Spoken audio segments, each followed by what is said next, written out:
we can say definitively that religions are all bullshit. Welcome to Brainstorm. We have the explicit tag for a reason. This is a base level argument to a higher level morality. I get paid to science? To science as much as one can science. What the hell was my point? Trigger warning. The Brainstorm podcast will criticize your most cherished beliefs. We attack nonsense in all its forms and discuss difficult subjects. If you peddle pseudoscience, supernatural woo, or religious dogma, then this is not your safe place. This is the home of hardcore skepticism.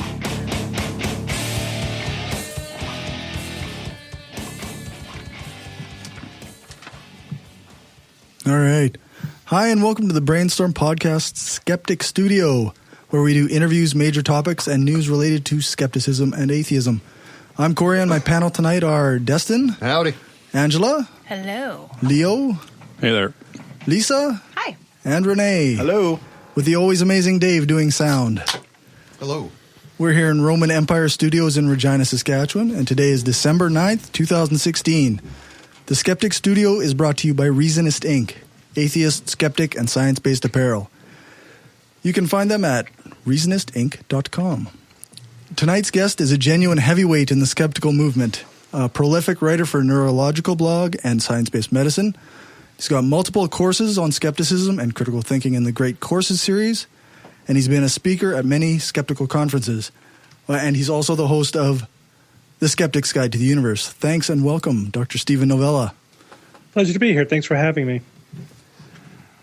I have to say one of my favorite videos is actually yours from, I think it was 2014, when you did the How to Think Like a Skeptical Doctor. Okay, that was a good lecture. I think that was fantastic. Thanks. The introducing how people actually complain or they're upset when there's nothing wrong with their brain physiologically. That is so common, yeah. So you do tests, like an MRI scan of someone's brain, and you tell them it's normal, and they get upset. It's like, you really don't want to have any of the things I was looking for. This is a good thing. You'd think it'd be obvious, but I understand. My point was that people think you need to make a diagnosis to get better, so yes. A negative test means they can't get better, but negative tests are good. They mean we're ruling out the bad stuff. Yes. And then whatever's left, we could deal with symptomatically. But you have to just sort of retrain people. It's like, no, it's not all like Dr. House. Real medicine. Real medicine's different. Yeah. You called it the Dr. House needles and the Dr. House syndrome or something. Dr. House syndrome. Yeah, that's what it was. Yeah. Somebody's got to make the obscure diagnosis. That'll lead directly to a cure. But that's very rarely how medicine works. And that's just the last 5 seconds of the show. They spend 99% of it diagnosing, and then they cure. That is how it works. Yeah. No? Yeah. I always assumed it worked more like Dr. Nick Riviera. I don't have anybody. I can The prescribe coroner, anything. I hate that guy. 1-800-DOCTORB. The B is for bargain. yeah. Oh, yes. So I guess in case somebody doesn't know much about you, what is your background, I guess? How long have you been in skepticism? So, I've been a skeptic pretty much my entire adult life. I can't say I was skeptical when I was a kid. I was always into science, but to me, science, pseudoscience, paranormal is all kind of one big mishmash. It wasn't until I was in high school and then really studying science seriously in college that I started to see the difference and became, more and more of a hardened skeptic. I've been active since 1996 when we, found the New England Skeptical Society. We're heading into our 12th year doing the podcast. And at the same time, I went to medical school and neurology residency and have been a practicing neurologist since then as well. 12 years for the podcast. That's pretty intense. Yeah, in May it'll be 12 years. A couple more episodes. We're just coming up on 600. Jeez. That's remarkable. That's insane. We've done 4. Slightly over 4. Slightly over 4.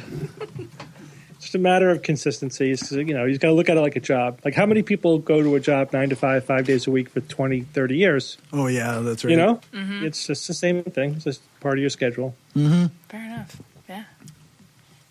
Yeah, absolutely. So I guess one of the main questions I wanted to ask is once listening to SGU, you mentioned something about being on a jury or being up for jury selection, and how for a skeptic there's always reasonable doubt. And I was wondering if you could elaborate on that a little bit.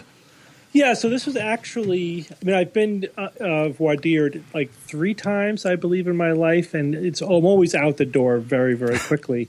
The most recent time, which was within the last year, I think, it was for a murder trial.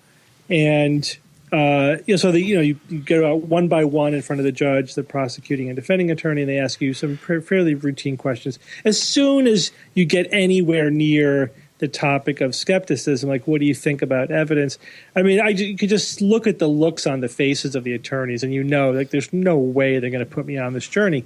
It's like the prosecuting attorney was asking me about evidence and what I think is sufficient evidence, et cetera. And it did get me to think, it's like, yeah, you know, I'm probably a prosecuting attorney's nightmare, because skepticism is all about doubt and reasonable doubt. And you know, when you really look at the evidence, courtrooms are a mess. You know, I think that overall the process is fine in terms of they have rules of evidence, rules of logic, and that sort of keeps it on track. But you know, far too much weight is put on to eyewitness testimony, for example. And, you know, the more we learn about memory and things like that, and also even forensic evidence, there's been a lot of studies coming out in the last 10 years or so showing that forensic evidence is not nearly as reliable as it's made out to be. So there's a lot of reason and a lot of room for fairly legitimate doubt in the kind of evidence that gets brought to bear in a court case. And it would be a lot harder to convince me that, you know, that the prosecution has met their burden of proof than I think somebody who's not skeptical. Not that that's inappropriate, not that my threshold would be inappropriate, but certainly it would be high. I don't know why they don't want you. Right. So there's just no way they're gonna want me on the jury and have to convince me that they actually made their case. But isn't that kind of sad, though? Shouldn't they want an expert, somebody who's really thought a lot about evidence and making decisions based on facts? Like, I can understand why pragmatically they wouldn't want you, but idealistically they would. For truth value. They would. Yeah. But you know that has nothing to do with an attorney's job, right? No. I do know. I'm just saying, you know, in theory. You would think, So that's just the way our court system is arranged. The process is not out for the truth. At least the attorneys aren't. Their job is to jealously guard the interests of their client, whatever that is. Yeah. Right. Whether that's and the state not to seek the truth. And, you know, I've been involved in court cases as an expert witness, and now I'm also, you know, getting sued for libel. So I've been on the other side, unfortunately. Nice. But, you know, lawyers, man, you know, it's interesting. I have kind of a love-hate relationship with them because I sort of respect their command of logic and argument, but they use it for evil instead of good. You know? They make arguments. I know that the argument that they just made is total bullshit. They don't have to believe anything that they say, and you know, they even will say that sometimes. You know, it's like I don't really have to believe this position. I just have to put forward anything I think will, you know, be in the interests of whatever side I'm on, you know, my client or the state or whatever, and let the jury or the judge sort out if it's valid or legitimate or not. I'm just making it because I could make it, not because I think it's a good argument or that it's valid. And that just runs so against every fiber of my being, you know.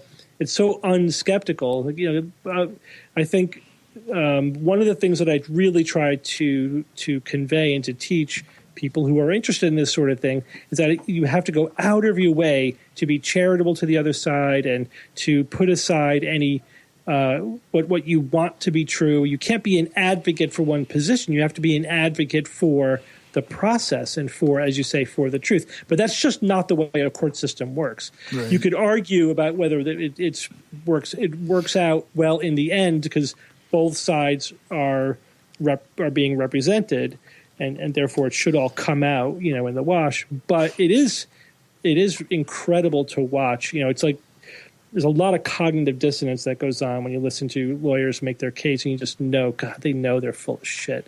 But it's almost their job, though. It's their job, to make whatever argument they can, not ones that they think are not only the ones they think are valid. Mm-hmm. Well, they're douchebag used car salesmen in nice suits. To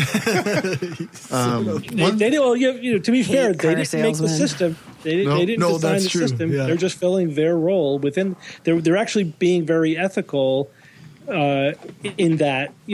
Assuming they don't do things like lying or whatever. But I mean, you could. Even as a skeptic, as an intellectual, as an academic, you're like, oh God, what a douchebag. But within the context. Within an academic context, it's a horror show, but within a legal context, they're doing their job, and you can't really blame them for that. No. Yeah, that's right. One thing I found interesting, I actually, after seeing that about the, oh man, I'm losing my mind again. The burden of proof, I guess, is part of it, but the reasonable doubt. I was talking to Justin, one of my coworkers, and he's a pretty smart guy. And we both did, because it's very quiet in the car industry when it's 30 below and 20 below. Yes. We both did a ton of looking into legal definitions. And law is very vague when it comes to reasonable doubt. There's no definitive anything for it. So it's all up to the juror's interpretation, which is also scary. Yeah. There are a lot of vague standards in the law specifically to give wiggle room, and I think that's probably appropriate because you want to be able to individualize it so that justice is served. Whenever you try to prejudge things, to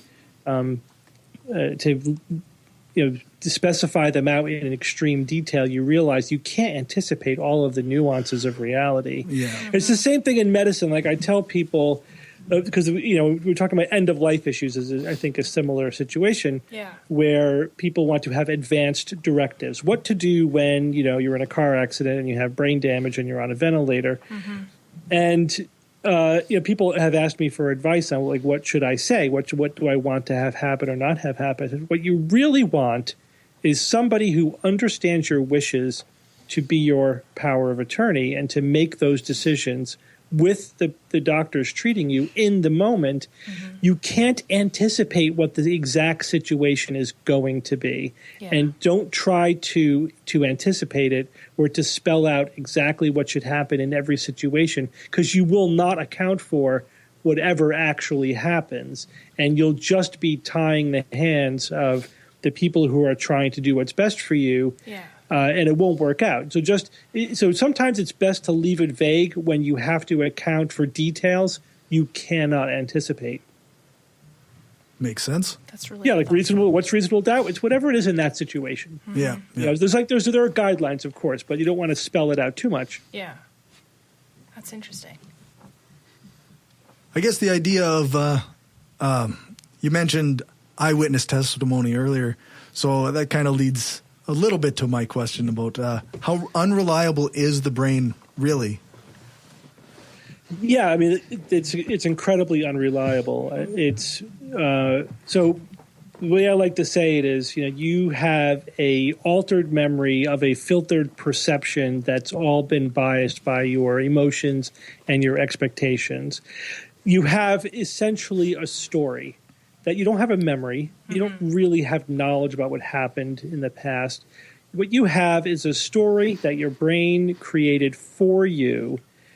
It's loosely based on reality, but it's no more real than a Hollywood movie is historical. You know what I mean? And your brain will do things like fill in the gaps and alter details and make details fit your preconceived notions and just cut out things that don't fit or that you don't like.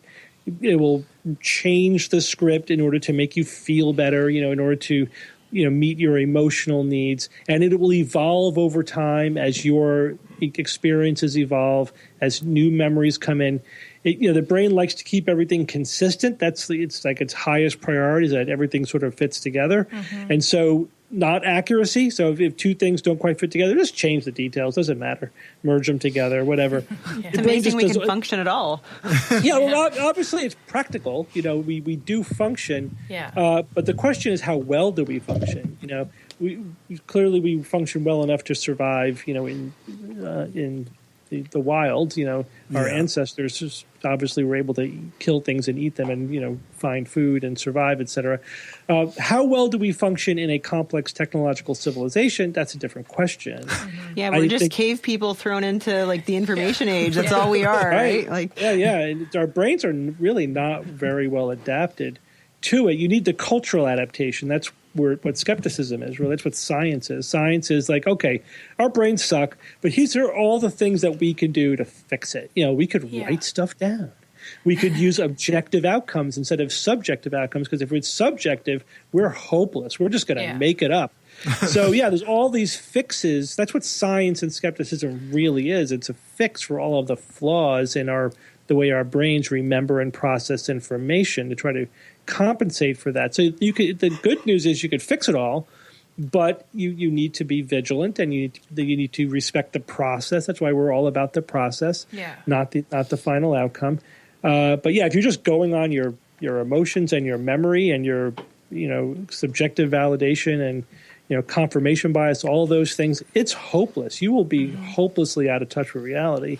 That's just a fact, So even science studies or science suffers from bias, right? Like researchers have bias, and it influences all sorts of outcomes in science. So it's that's unfortunate. That's not what science is trying to do, but it exists. There's an ideal, there's a goal. Yeah, that's what we mean by rigor. What do we mean by scientific rigor? It means how close are you getting to this ideal, process where you really controlled for all possible sources of error or bias. Yeah.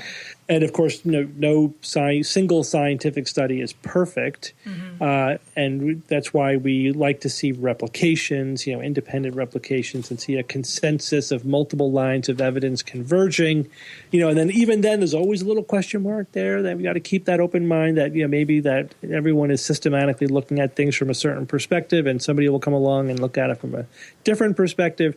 So it's just an ongoing project, but even science itself isn't perfect. That's one of the things that I have the hardest time balancing for an audience that is not already steeped in science and skepticism, is that you start to explain to them all of the ways in which science falls short of being perfectly rigorous. And then at some point they're like, God, we don't know anything. I had this experience about 6 months ago. I was lecturing to high school seniors who were in this science program at Yale, and I'm explaining to them all the skeptical stuff that we talk about science. And at some point, I realized, I'm like, oh boy, I think I went a little bit overboard here. I have to pull them back then, because then they think that I'm being cynical. It's like, no, I'm not being cynical. We can know stuff. It's just that you have to be aware of all these flaws so that you could fix them, so that you can control for them. And then eventually, with replications and et cetera, it does work itself out. It just takes a lot longer than people think. It's not like, oh, scientists did a study, now we know this definitively. No, it doesn't work that way. You need multiple lines of evidence, independently replicated, really thinking about it hard, really looking for any possibility of mistakes. And then, okay, we get over this line where we can say this is more probably true than not true, and that's about as good as we get. I like to put a positive spin on it when I teach classes. I say, this is awesome, guys. We don't know this. It's so cool. You guys are in a first-year astronomy course. We've already gotten to a point where you've reached the limits of what we know. Isn't that amazing? I don't know. I try to make it a good thing. Oh, yeah, absolutely. Yeah. No, I think, who was it? One comedian said if scientists knew everything, it would stop, right? Science, the fact that it keeps going because we don't know everything, and that's why it's exciting. That's why also, one of the tropes of pseudoscientists is that, scientists reject what I'm saying because they're afraid of the unknown. Yes. It's too have Too you advanced for science. Have you ever spoken to a scientist in your life? Because that's the exact opposite. Scientists love to be surprised. They love the unknown because that's where the work is. Yeah. That's where they get grants. Yeah. That's where they advance their career. Their career's not built on proving what we know. It's built on, this is how I'm going to change what we know. They just don't get it. It's like 180 degrees away from what scientists actually do. It's so naive. Well, when I've tried to explain to people before what a thesis is, like when you're doing a PhD, you have to write a thesis. I'm like, what is that? Well, you got to choose a topic that no one's ever thought of before, and you advance that, or you have to do something nobody's ever done before, and you have to advance that a little bit. You have to learn a bit, something that nobody's ever done before. And people say, not that it must be really hard to figure out something nobody's ever figured out before. It must be really hard to find something that nobody's ever figured out. We know so much already. And I'm just like, no, actually, the hard part is figuring anything else out. It's not hard finding a topic. Like there's there's so much we don't know. There's lots of room to work. Yeah, it's beautiful. But are you guys really worried about grants? Because you guys get all that money from Big Pharma and Monsanto. Right. Well, researchers do get a lot of money from Big Pharma because the pharmaceutical industry does a lot of clinical research, absolutely. There's a collaborative relationship between academia and industry, and I think that there should be, right? Because, we have the expertise and they have the money. Yep. So it works really well as long as there are rules and there are ethics and there's oversight and transparency. It could all work perfectly fine. Of course, industry often wants to put their thumb on the scale, and they find really subtle ways of doing that. And but as over time, academics that figure it out, oh, okay, this is what they're doing now. Like just to throw out one example. A pharmaceutical company will say, hey, do you want to write a white paper for us, explaining how useful this drug could be in this disease or this patient population? But you know what? We'll write it for you. You don't really have to actually do all the work. I know you're busy. Put your name to it. Yeah, it's just all basic cookie cutter stuff. We'll write it for you, and then you could look it over, and if you agree with it, then you could sign off on it. And it all sounds very innocent. Yeah. You're laughing because you realize where this is going. But but it just gives the pharmaceutical company an opportunity to subtly bias the paper and even if everything they say is correct, it's just what they're choosing to talk about and not talk about. Like maybe they're leaving out options to, alternatives to their drug or whatever. They're focusing on the advantages and glossing over the disadvantages. There's all sort of subtle ways of biasing it. And, but, now we're like, okay, yeah, this is not a good thing. We really just can't, let this happen. Let pharmaceutical reps ghostwrite white papers for academics. But then we have to teach the young academics that are just coming up and are naive and don't have the experience that, you can't let them do this. I know it might be nice, if you have like this paper that you could now put on your CV and you didn't have to actually do any of the work except read it over and sign off on it, but you can't do that. But then there's, all kinds of examples like that. So you have to be vigilant, and you have to, be dedicated to academic purity. But that doesn't mean that there can't be a positive outcome to collaboration. As long as we have a capitalistic system, we got to get stuff done some way, right? Got to be paid for somehow. People think, industry shouldn't pay for any research. Okay, really? You want to increase the federal budget by $1 trillion to do all this research? And like there's no corruption from the government. You know what I mean? Like you're just switching one paymaster for another. It's not like you're not eliminating the conflict of interest. You're just shifting it around. But anyway, to a group that's less efficient. Yeah, right. To a group is they just have a different set of priorities. Yes, they'll have ideological ones rather than business oriented concern. So it doesn't solve the problem; it just swaps it out for a different one.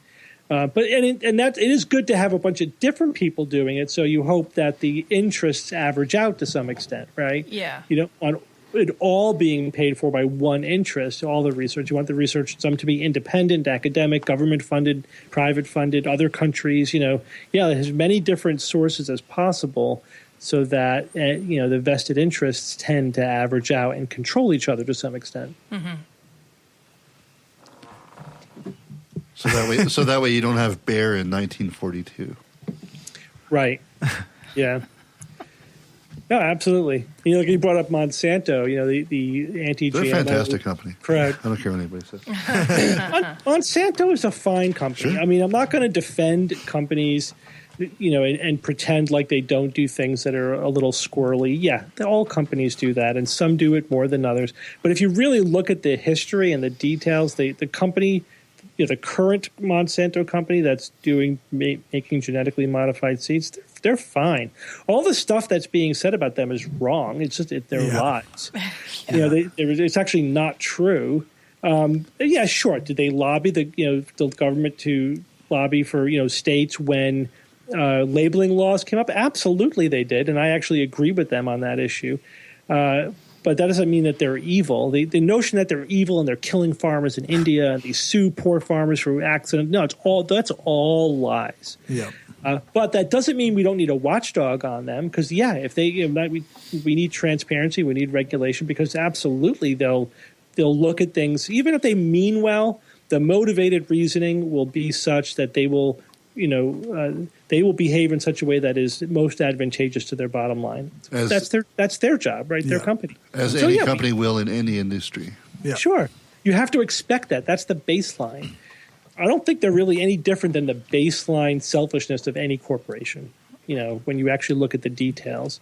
And they do they fund lots of research, but there's also lots of research funded independently of them and of any industry, that's academically funded. And, that's a really good balance. And we know if we look at the research, if you fund a study independently, the probability of it being favorable to industry is a lot less than if the industry funds the study. Right. Yeah, so we know that that's the case. Mm-hmm. That there's bias in research, as you were just saying. Yeah. So you just have to be aware of it and try to make sure it all balances out. Well, and all researchers are paid millions. So. See, but this idea, I think this is why it's so important to have good science education and to foster skepticism in our culture, in our children, because you have to, I work in healthcare too. When I read a white paper, I'm a bit skeptical, right? I'm like, my manufacturer wrote this, so it's worth what it's worth, but... Yeah, the source. Who wrote this? What's their agenda? Do they have one? What else have they said? How reliable are they? Absolutely. I do that about everything, about a news story. Yeah. But absolutely. Any what's scientist, the source? Who funded it? Absolutely. Yeah. That's just baseline. But it's a balance. Again, as a skeptic who's trying to promote science, but also promote understanding of the ways in which science could be subverted and the flaws, and biases within science. It's a balance, because there are two extremes that we're kind of fighting in the middle of. You have the people who are anti-science saying, "Yeah, you're right, it's all crap." On the other side, you have the people who are just naive and who think that a study came out said X must be true. There's no skepticism there whatsoever. We're in the middle. We're like, you have to. It's all individual judgments that you have to make, and in order to really have a meaningful opinion about it, unfortunately, you got to do a fairly sophisticated, deep analysis, or you have to listen to those people who do. But then, of course, you have to know what their biases and agenda are. Right. Yeah. Yeah. But you still got to take it with a grain of salt. Yeah. But fortunately, there are organizations around who are dedicated to science, not to anything in particular, like, the AAAS, the American Association for the Advancement of Science. That's a pretty good, organization that stood the test of time, that's dedicated to science itself. And, if they put together a panel of experts and they come out with an opinion about a topic, you could probably rely upon that as the good consensus of scientific opinion. If they say that, people are probably causing global warming, there's probably something to that. If they say, GMOs are safe, and then after looking at hundreds of studies or thousands of studies, you have to take that opinion seriously. They don't have any overt agenda other than science itself. Yeah. Some people hate media that. is a different beast altogether, though. Yeah. Media is whatever is the most sensational. Yeah. Whatever gets the clicks. This thing is going to kill you at 11. Well, I guess that kind of leads to my question. With speaking of media and the recent, election and whatnot. There was an election? Yeah, surprising. Can we not talk As about that? a skeptic and a scientist, what do you think of this whole idea of this post-truth world we're supposed to be living in? Or that's the narrative they're putting out. Post-truth. Yeah, it's a buzzword right now. Post-truth, Yeah. whatever that means. I mean, I don't mind the word. I think it's raising awareness of the fact that there is this phenomenon, or that there are people and institutions and outlets, and even people who are presenting themselves as news outlets who really have an agenda other than the truth, right? So just like I said, if an organization has an agenda, you have to know what their agenda is. If their agenda is science, you take them a little bit more seriously, or if their agenda is only academia. On the news side, it's the same thing. Are they trying to really be a high quality outlet of journalism that is objective, or are they an agenda-driven organization pretending to be a journalistic outlet or news, right? Yeah. So and I think the notion of post-truth is that there's been a proliferation of ideological or agenda-driven outlets that can easily pretend to be news outlets because all you need is a website. Yes. You don't need a newspaper circulation that you built up over decades. Yeah. So it's just a lot easier to pretend. Of course, I don't think we crossed any magical lines. It's all a continuum. But I think we're raising awareness of the fact that, Fox News, Breitbart News, even CNN, you look at the different news outlets, they all have a political agenda. Some, I'm not doing a false equivalency here, because that's I think, Right. That's the biggest thing that people have done to try to, to whitewash the whole thing. Say, it's all biased. Well, yeah, that's true. But some are orders of magnitude more biased than others, and you can't make a false equivalency there. And I think, again, that's sort of the idea of post-truth, that there are some people and organizations who really, really just openly disparage truth now. Like the idea of being factual is being brazenly just ignored. And that's my big criticism of Donald Trump, not to get political. I don't take political sides, when I'm promoting science and skepticism, but Trump is anti-science. He's anti-intellectual. He is anti-fact. Yeah. The guy's anti-fact. Yeah, he says stuff he knows is not true. Yeah. He's told it's not true. He's like, no, it's not. I'm choosing to believe this. Yeah. And then he'll say, he'll make a statement that'll go, I didn't really mean that. I just meant whatever I choose to mean now. Yeah. And so it's Locker room talk. Yeah, brazenly changes the meaning of what he said, and just reality is whatever he says it is at any moment. So I think it has slapped a lot of people in the face just because he won the friggin' election. Normally you would think if a politician gets caught out over and over and over again, blatantly lying, there should be a political cost to that. Yeah. And Trump hasn't seemed to pay the political cost. And I think that's what people mean when they say there's been a sea change. It's like you could now do this without paying a political cost. That seems to be different. That's very worrying. Well, kind of a follow-up question on the post-truth era.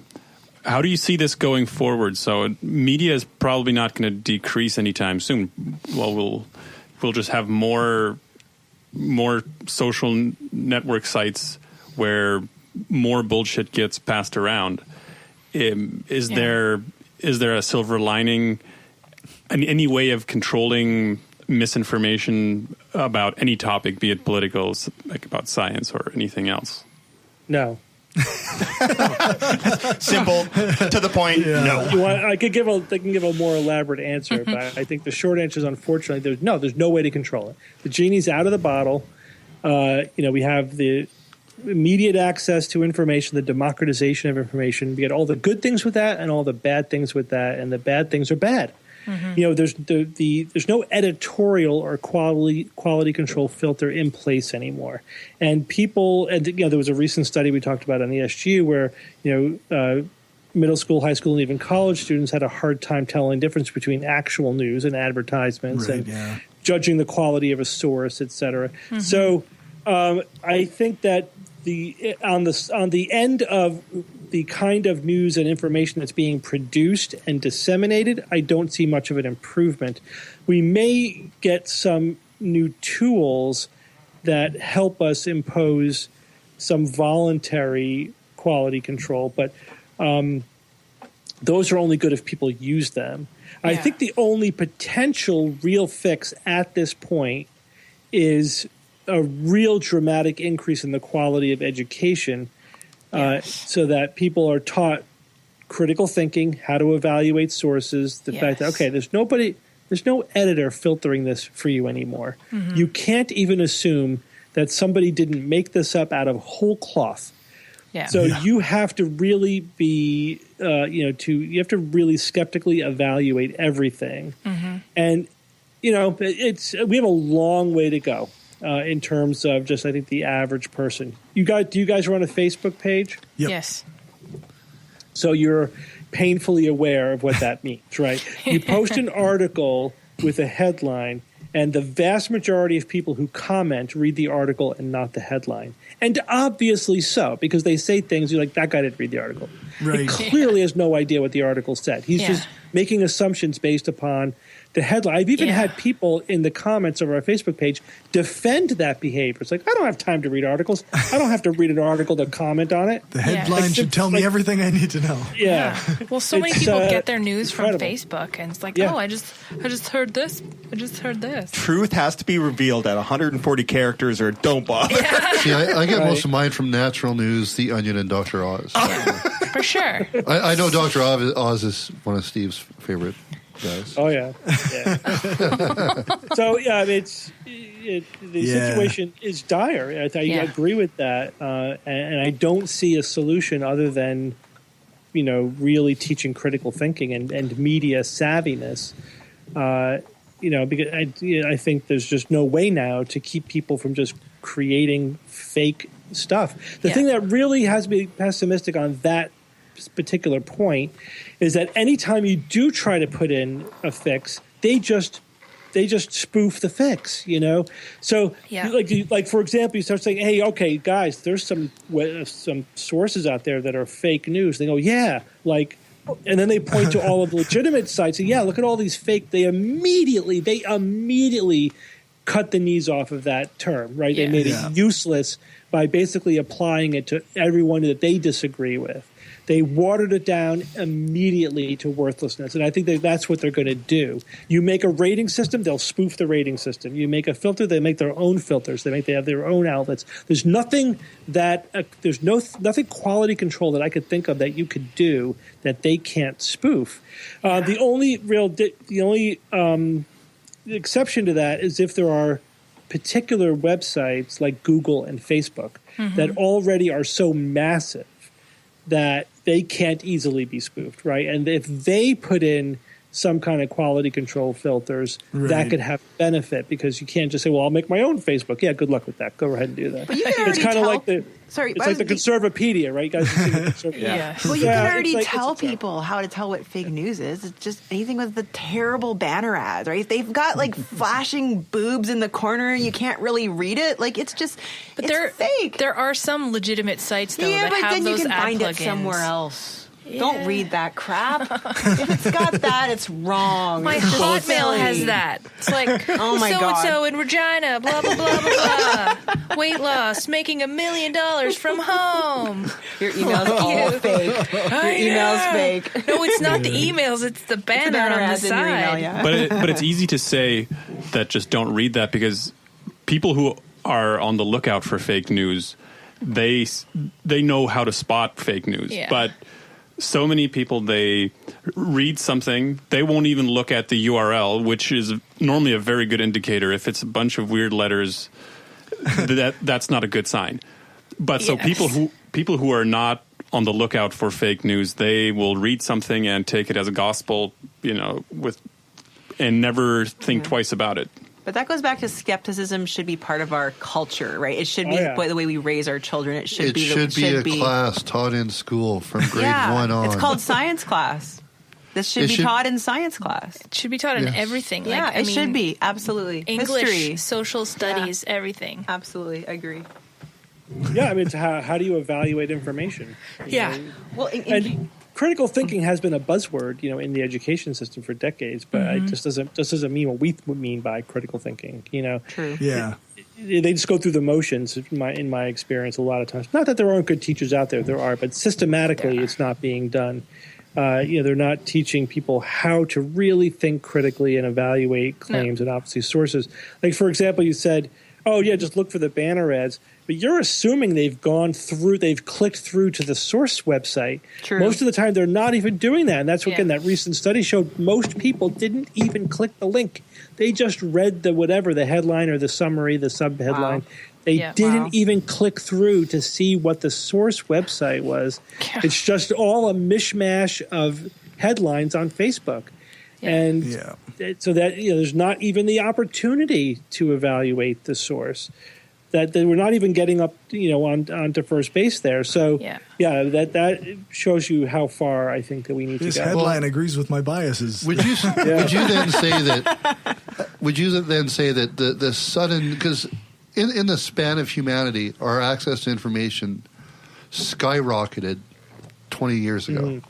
So would you say that quick alteration from having to actually look and research and find information to having it all at your fingertips, is that specifically what you would say caused truth and reality to now be subjective to most people? Yeah, I think it's just made it so easy to spread false information, to create false information, to break down the barriers, the editorial barriers that provided at least some. Not that it was, newspapers were biased, 50 years ago too. Mm-hmm. It just was a completely different level, right? Just dealing with a different order of magnitude now. So I think this was a truly disruptive technology, and we have not adapted to it yet. We're still dealing with it to the point that somebody like Trump, can use Twitter to completely pull the pants down of the mainstream media. He's running circles around them. They don't know what to do. They're still in real time trying to figure out what the hell do we respond to his tweets? Do we ignore them? Yeah. Do we acknowledge them? He's controlling the narrative so effortlessly. They're like left out in the desert. They have no idea what's going on. Mm-hmm. You guys heard that, not too long ago, a few weeks ago, he had like this secret meeting with a lot of the media. Yes. And he said, New York it's Times all, one, yeah. The New York Times is the only ones who did it correctly. They said it has to be on the record. Everyone else said, okay, yeah, we'll have your off-the-record meeting. Yes. And then somebody, we don't know, we haven't proven who, leaked the meeting. And, of course, the narrative was spun that, Trump, read the riot act to the media, and the media couldn't say anything because they had agreed that it was off the record. Mm-hmm. So, it certainly seems as if he completely played them. To get just another round of media bashing and throw some red meat to his followers. They fell for it hook, line, and sinker, and they just don't know what to do with themselves. You know? It's like that when he was going to renounce the birther movement. Oh, Jesus. And everybody covered him for an hour and a half. It was just for free. It was basically an infomercial for his hotel. Yeah. Yeah. Well, he just makes our prime minister look better every day, right? Yeah. Sure does, doesn't he? But his whole campaign was like that, right? He just did one outrageous thing after another, and the media couldn't get enough of it, right? He never said a single thing. He's the only. He said tons of offensive. He never said any he policy never said things, anything. but he he said all sorts of terrible anything. things. Yeah. But none of it was policy related or related to being the president. Mm-hmm. I don't know. Just or when it was frightening. Yeah, that's true. Or contradictory. Yeah. I agree. And I think there's a lot of hand-wringing on the side of the media over this, because they did give him billions of dollars of free advertising in mainstream media. And it seems like, again, he played them effortlessly. So why can't the media now just tell him to fuck off? Like, why can't they just... What's the problem? Because now he's the president. So, what can the president really do to the media? I'm actually asking you. I'm not American. I don't know. Like, what can they do? What can he do?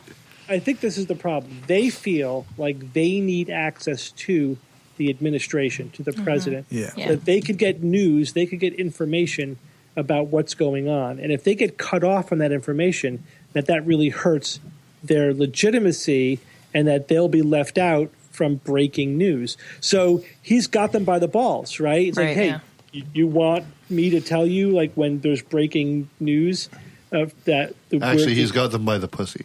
yeah. By the ovaries, whatever, choose your gonads. Yes. But he, right, and so that's why they thought they were going into a meeting where they were going to discuss how they were going to have access to his administration, and instead he just used it to yell at them. Yeah. Yeah. And then somebody leaked it. That's So that they haven't figured out how to deal with that yet, and they need to have the courage to call his bluff. The New York Times called his bluff, and they won.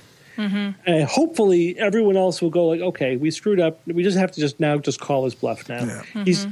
Because what's going to happen, if he cuts them off, the thing is, despite how big the internet is and how so many people are getting their news from Facebook, et cetera, the traditional media is still the biggest outlet out there. Yeah, that's right. Yeah. I don't know how much longer that's going to be the case, and maybe they're afraid that they are on the downward trajectory, but this is a huge test, I think, for them, and I think if they're going to keep any legitimacy and relevance, they're going to have to figure out how to deal with somebody like Trump, and they're going to have to call his bluff.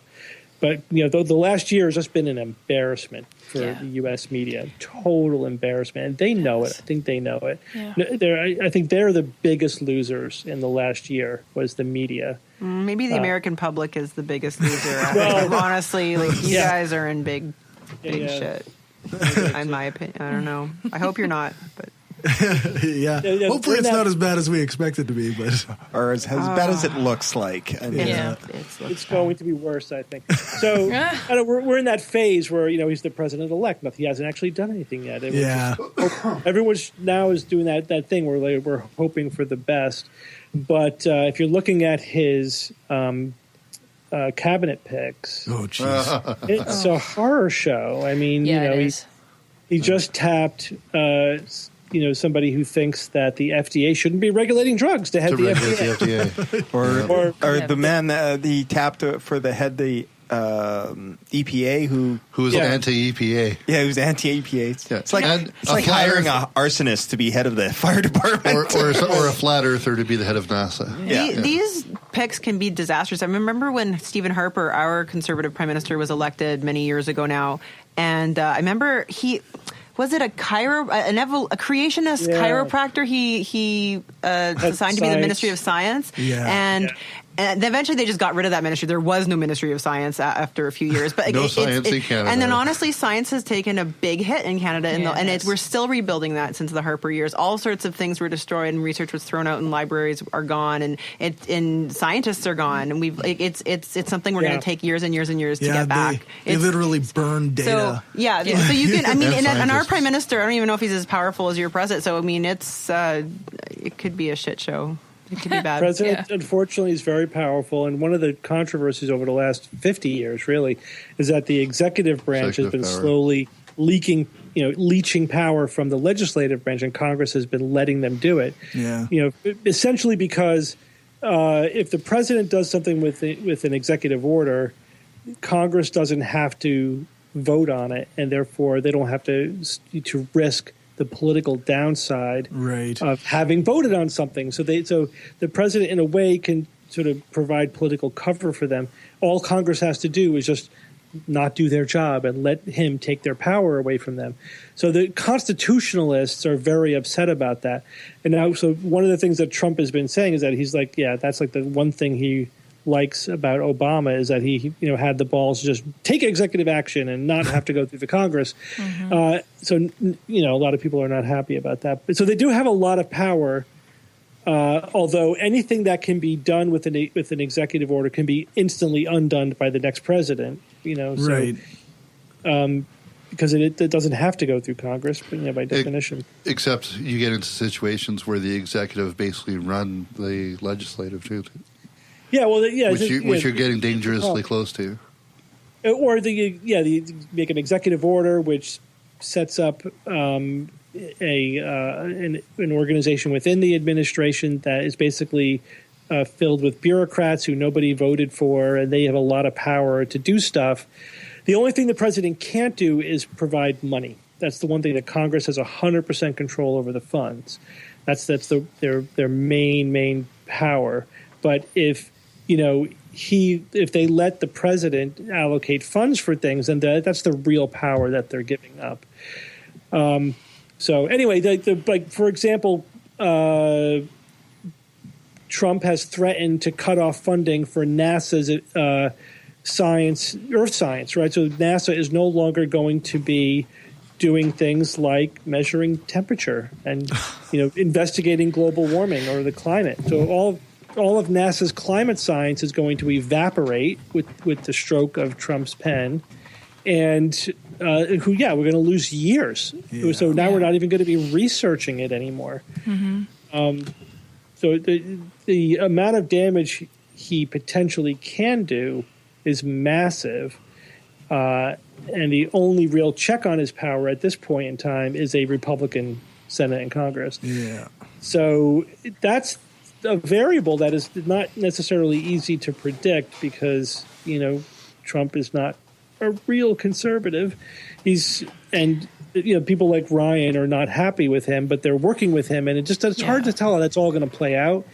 So we'll see. I mean, I've read predictions from pundits that are all over the map. Yeah. Like, he's going to get impeached within a year or two, whatever. Who knows? I mean, just can never. At this point, we're just sort of biting our nails. Why would we believe any of these people? Like, right, the only person who predicted the election was Michael Moore. So what does he say? What does he say? Because I don't know. Like, Michael Moore actually says that he might quit before he gets the job. He figured the Electoral College is going to not actually put him in power. Yeah, that's what I was going to bring up, too. Michael Moore said that? Yeah. He's wrong on that. So be the first time in history that the Electoral College will do what they're put in place to do. Yeah, exactly. That actually, I know. It'd be nice if they actually did what they were supposed to do, but it's not the tradition now. If you win, you win, and that's the way it is. And there would be a civil war if they tried to take this away. So we're stuck. I think we're just stuck with it. The most we could do at this point is to try to put in, elect Democratic senators in 2 years in the midterm, so at least they'll have a real check, on his some power. kind of balance of power. Right. I always get worried when one party owns the entire government. Either side, I get very worried because there's no checks and balances at that point. So just to bring it around full circle back to what you do as a neurologist. I know it's no longer considered a clinical diagnosis, but in your opinion, Burkitt's disorder, is it still... Is that? Do you experience that a lot with a lot of your people still? I'm sorry. What disorder? Burkitt's. Remind me what that is. Actually, I don't know what use. Somatization. Oh, somatization.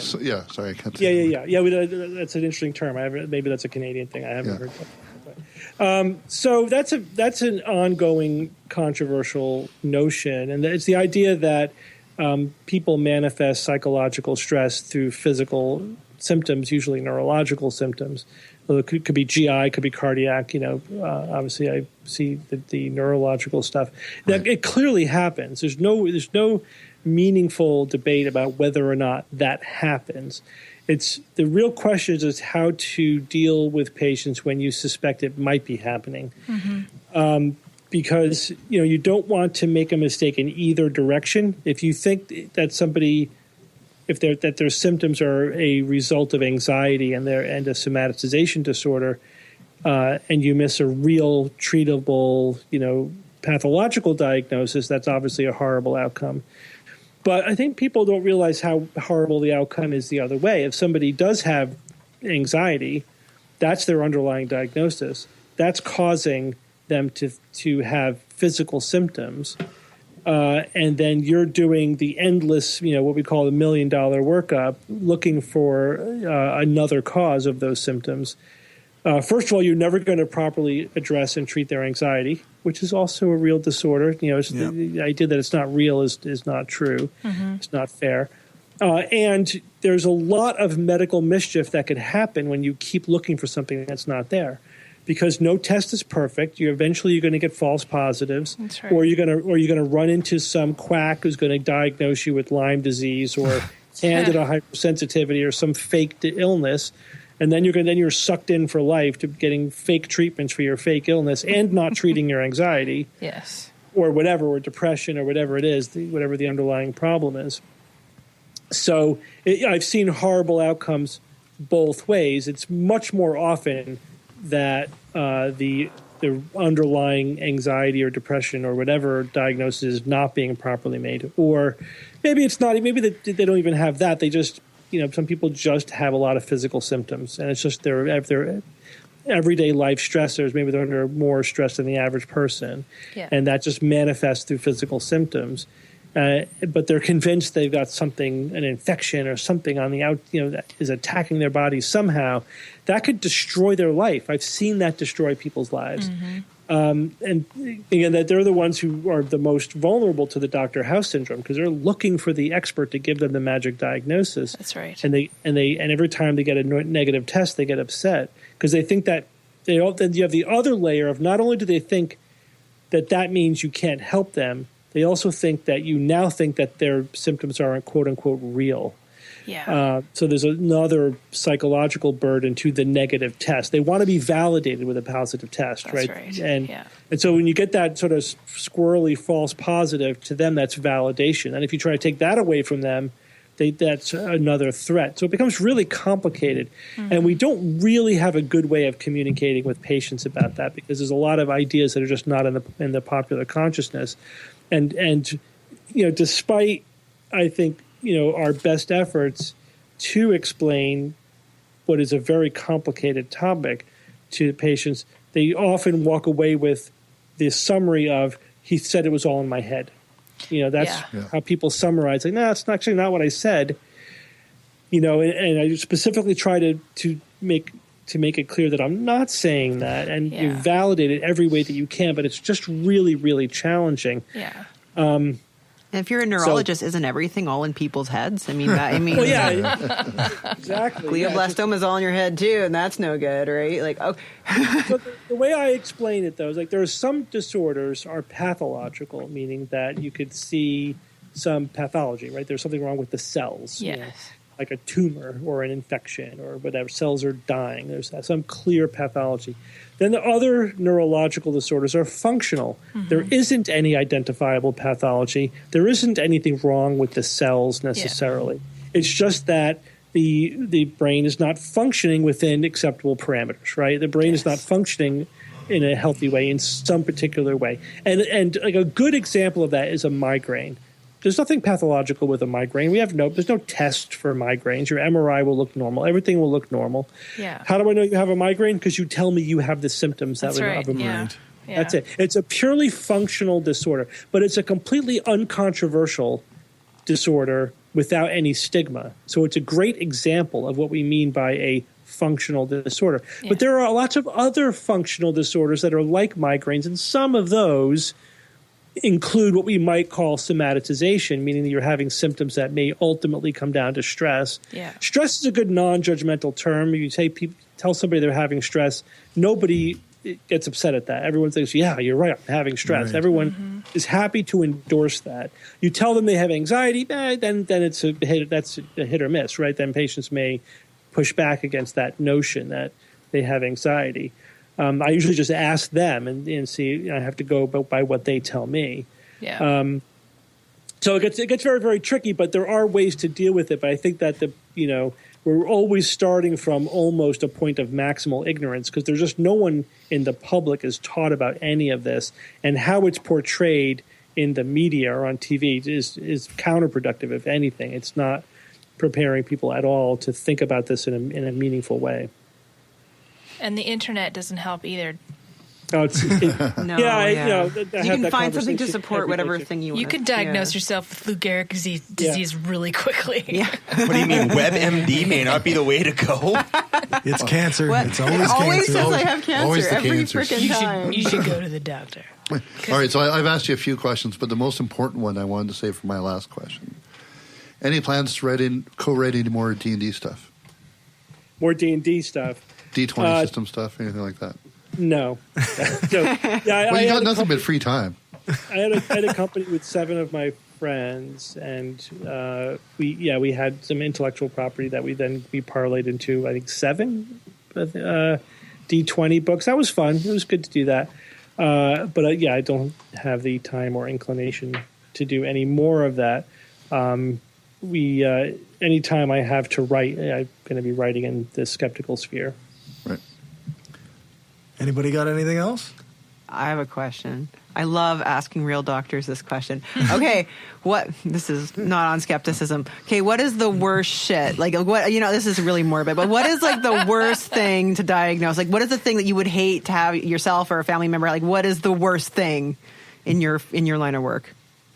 So there's a couple things that would immediately come up. I think in terms of a progressive disease, it's Creutzfeldt-Jakob disease, CJD, right? Is that mad cow? It's the human version of mad cow disease. Yeah, it sounds pretty shitty. Yeah, so you're basically your nervous system is going to progressively shut down circuit by circuit over a course of weeks.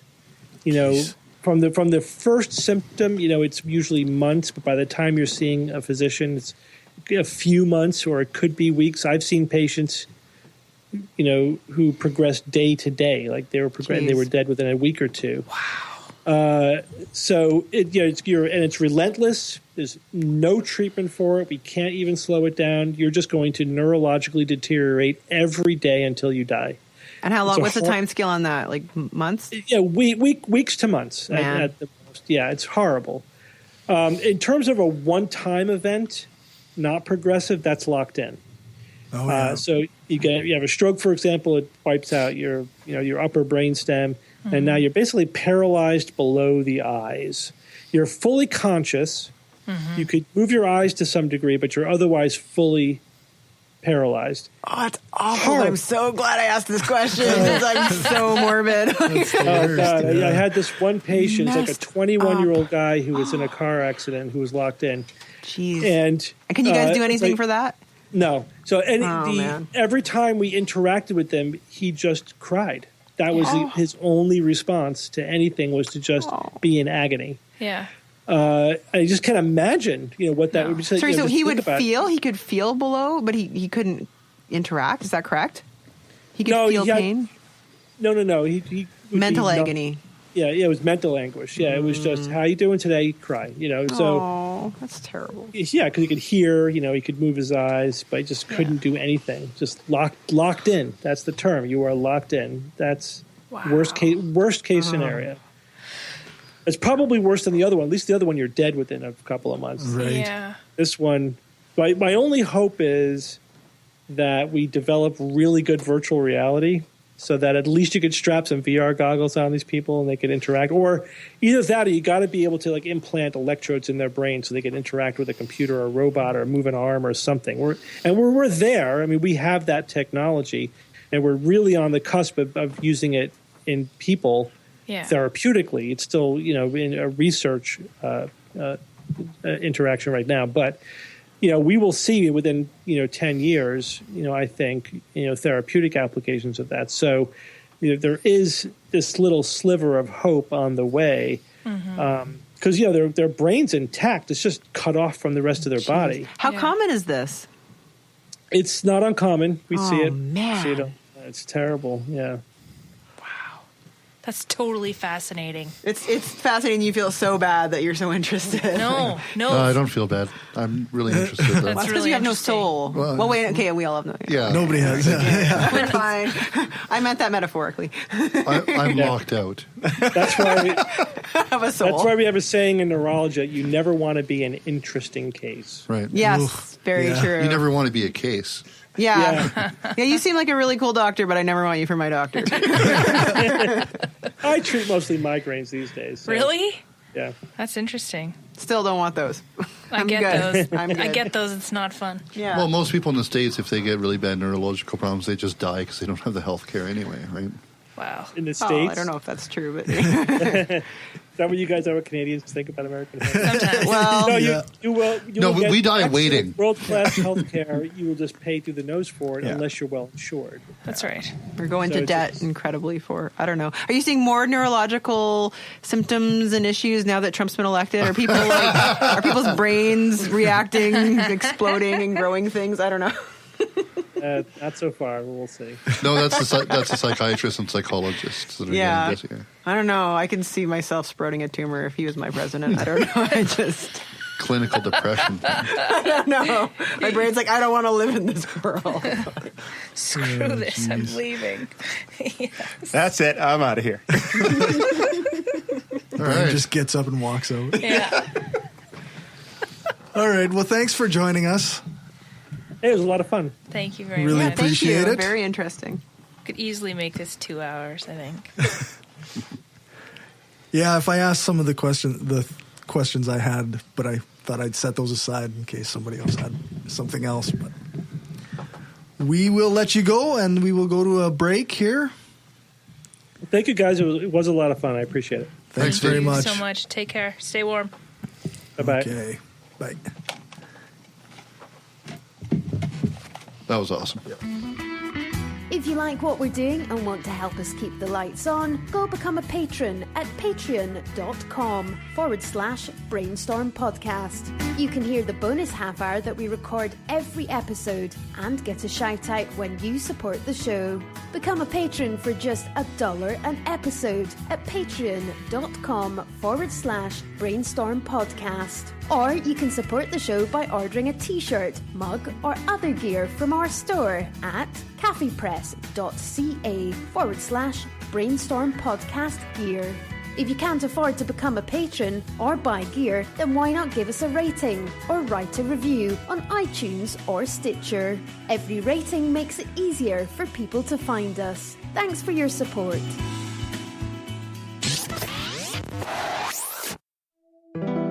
We are given one life, full of billions of small and large decisions. To be somebody, to change, to be kind, to give hope, to become a better person, and to leave a lasting impact on this planet. It is a decision to be made every single day while your heart is still beating. We've made our decision. Absence of Clothing, atheist and science-based apparel and merchandise, donating 50% of our profits to charity. Look good and feel good, without God. Check us out at absenceofclothing.com and find us on Facebook, Twitter, Instagram, and Pinterest for discount codes and other sweet swag.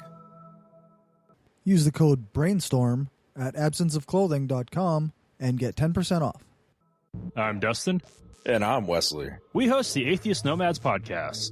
We're godless geeks who take a skeptical look at politics, religion, science, technology, and history. We also interview leaders in the atheist, skeptic, and humanist community. Check us out at atheistnomads.com. That's atheistnomads.com. Well, the rest of the show is not going to live up to that. Yeah. It's all going to suck. Downhill from there. It was so much fun. Oh, shit. Gayleen just reminded me I didn't ask my fucking question. Oh. No, I think we can live without your question. It's okay. The question I ask every... Oh, When you told him the last one, and more importantly, I was like, oh, here it comes. I was like, it's gonna happen. I was thinking, Don't ask Doctor. Don't ask Dr. Novella the question. I was just thinking like this. Yeah. When he said that, I thought, oh shit. I was actually too much in awe of him as a guest for me to actually do that. I know. I was actually really nervous. Like I have not been that nervous in a long time. Well, when I said, hey, we should ask Steve Novella to come on the show, I thought that he would just say no. But then he Instead, totally yes. said yes. And then he never came on. And then he did. And we did not ask him to plug stuff. Oh, we can plug all this stuff. Oh, yeah, no. He's His got links will millions all of be in the followers. notes. His name is self-plugging. His name is self-plugging. Yeah, that's right. It's funny because whenever I talk about who we've had on the show, like I go home and like before the show tonight, I'm like, I got home and I'm like, oh, I got to do a bit of research before I go. She's like, oh, who are you interviewing? Steve Novella, who's that? I'd never heard of him either. Sorry. You don't know? I'm still a baby skeptic. So some of these people, I don't know who they are. I mean, I'll admit I'm not super up. Like, I mean, I've heard of, Skeptics Guide to the Universe and some of the other stuff, but I'm not super up on. Science-based medicine is like pretty much the go-to website for skeptical articles Medical about knowledge. About anything. Science, medicine. And he's related. really good at slapping people down that get into arguments with him. Well, but he doesn't without being rude. Yeah, he doesn't do it like you and I do. No, he's not an asshole. He's educated and smart. He can actually argue, not just "fuck you, you're stupid." Exactly. Dumbass. He can intelligently. Yeah.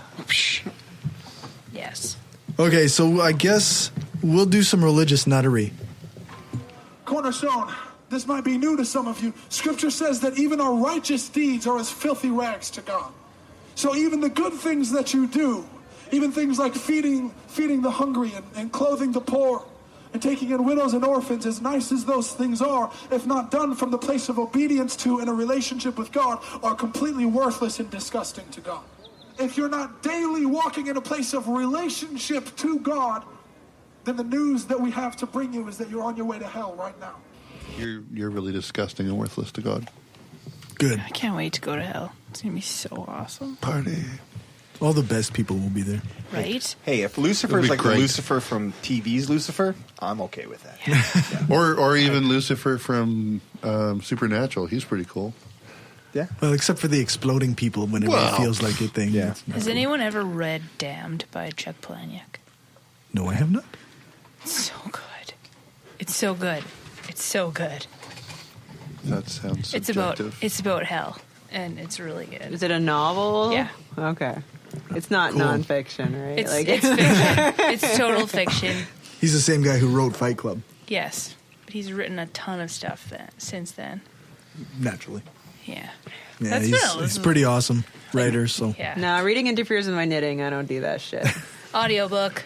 Yeah, that's a good idea. That's a good idea. All right. Leo has a story for us. All right. Well, in the spirit of Christmas, if I can say that on the show. Yes, We started the war on Christmas. it's Christmas. Who gives a shit? I don't give a shit. Yeah.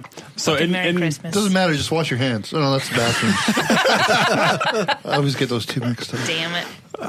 Okay, Leo, tell us your story. In the spirit of Christmas, so the Salvation Army always comes out around Christmas time and with their little Santa Claus addressed people asking for donations. And the Huffington Post released an article on the Salvation Army and exposing them to some extent about what is being done with some of that money. So not all of it, but the Salvation Army has been how do I say this?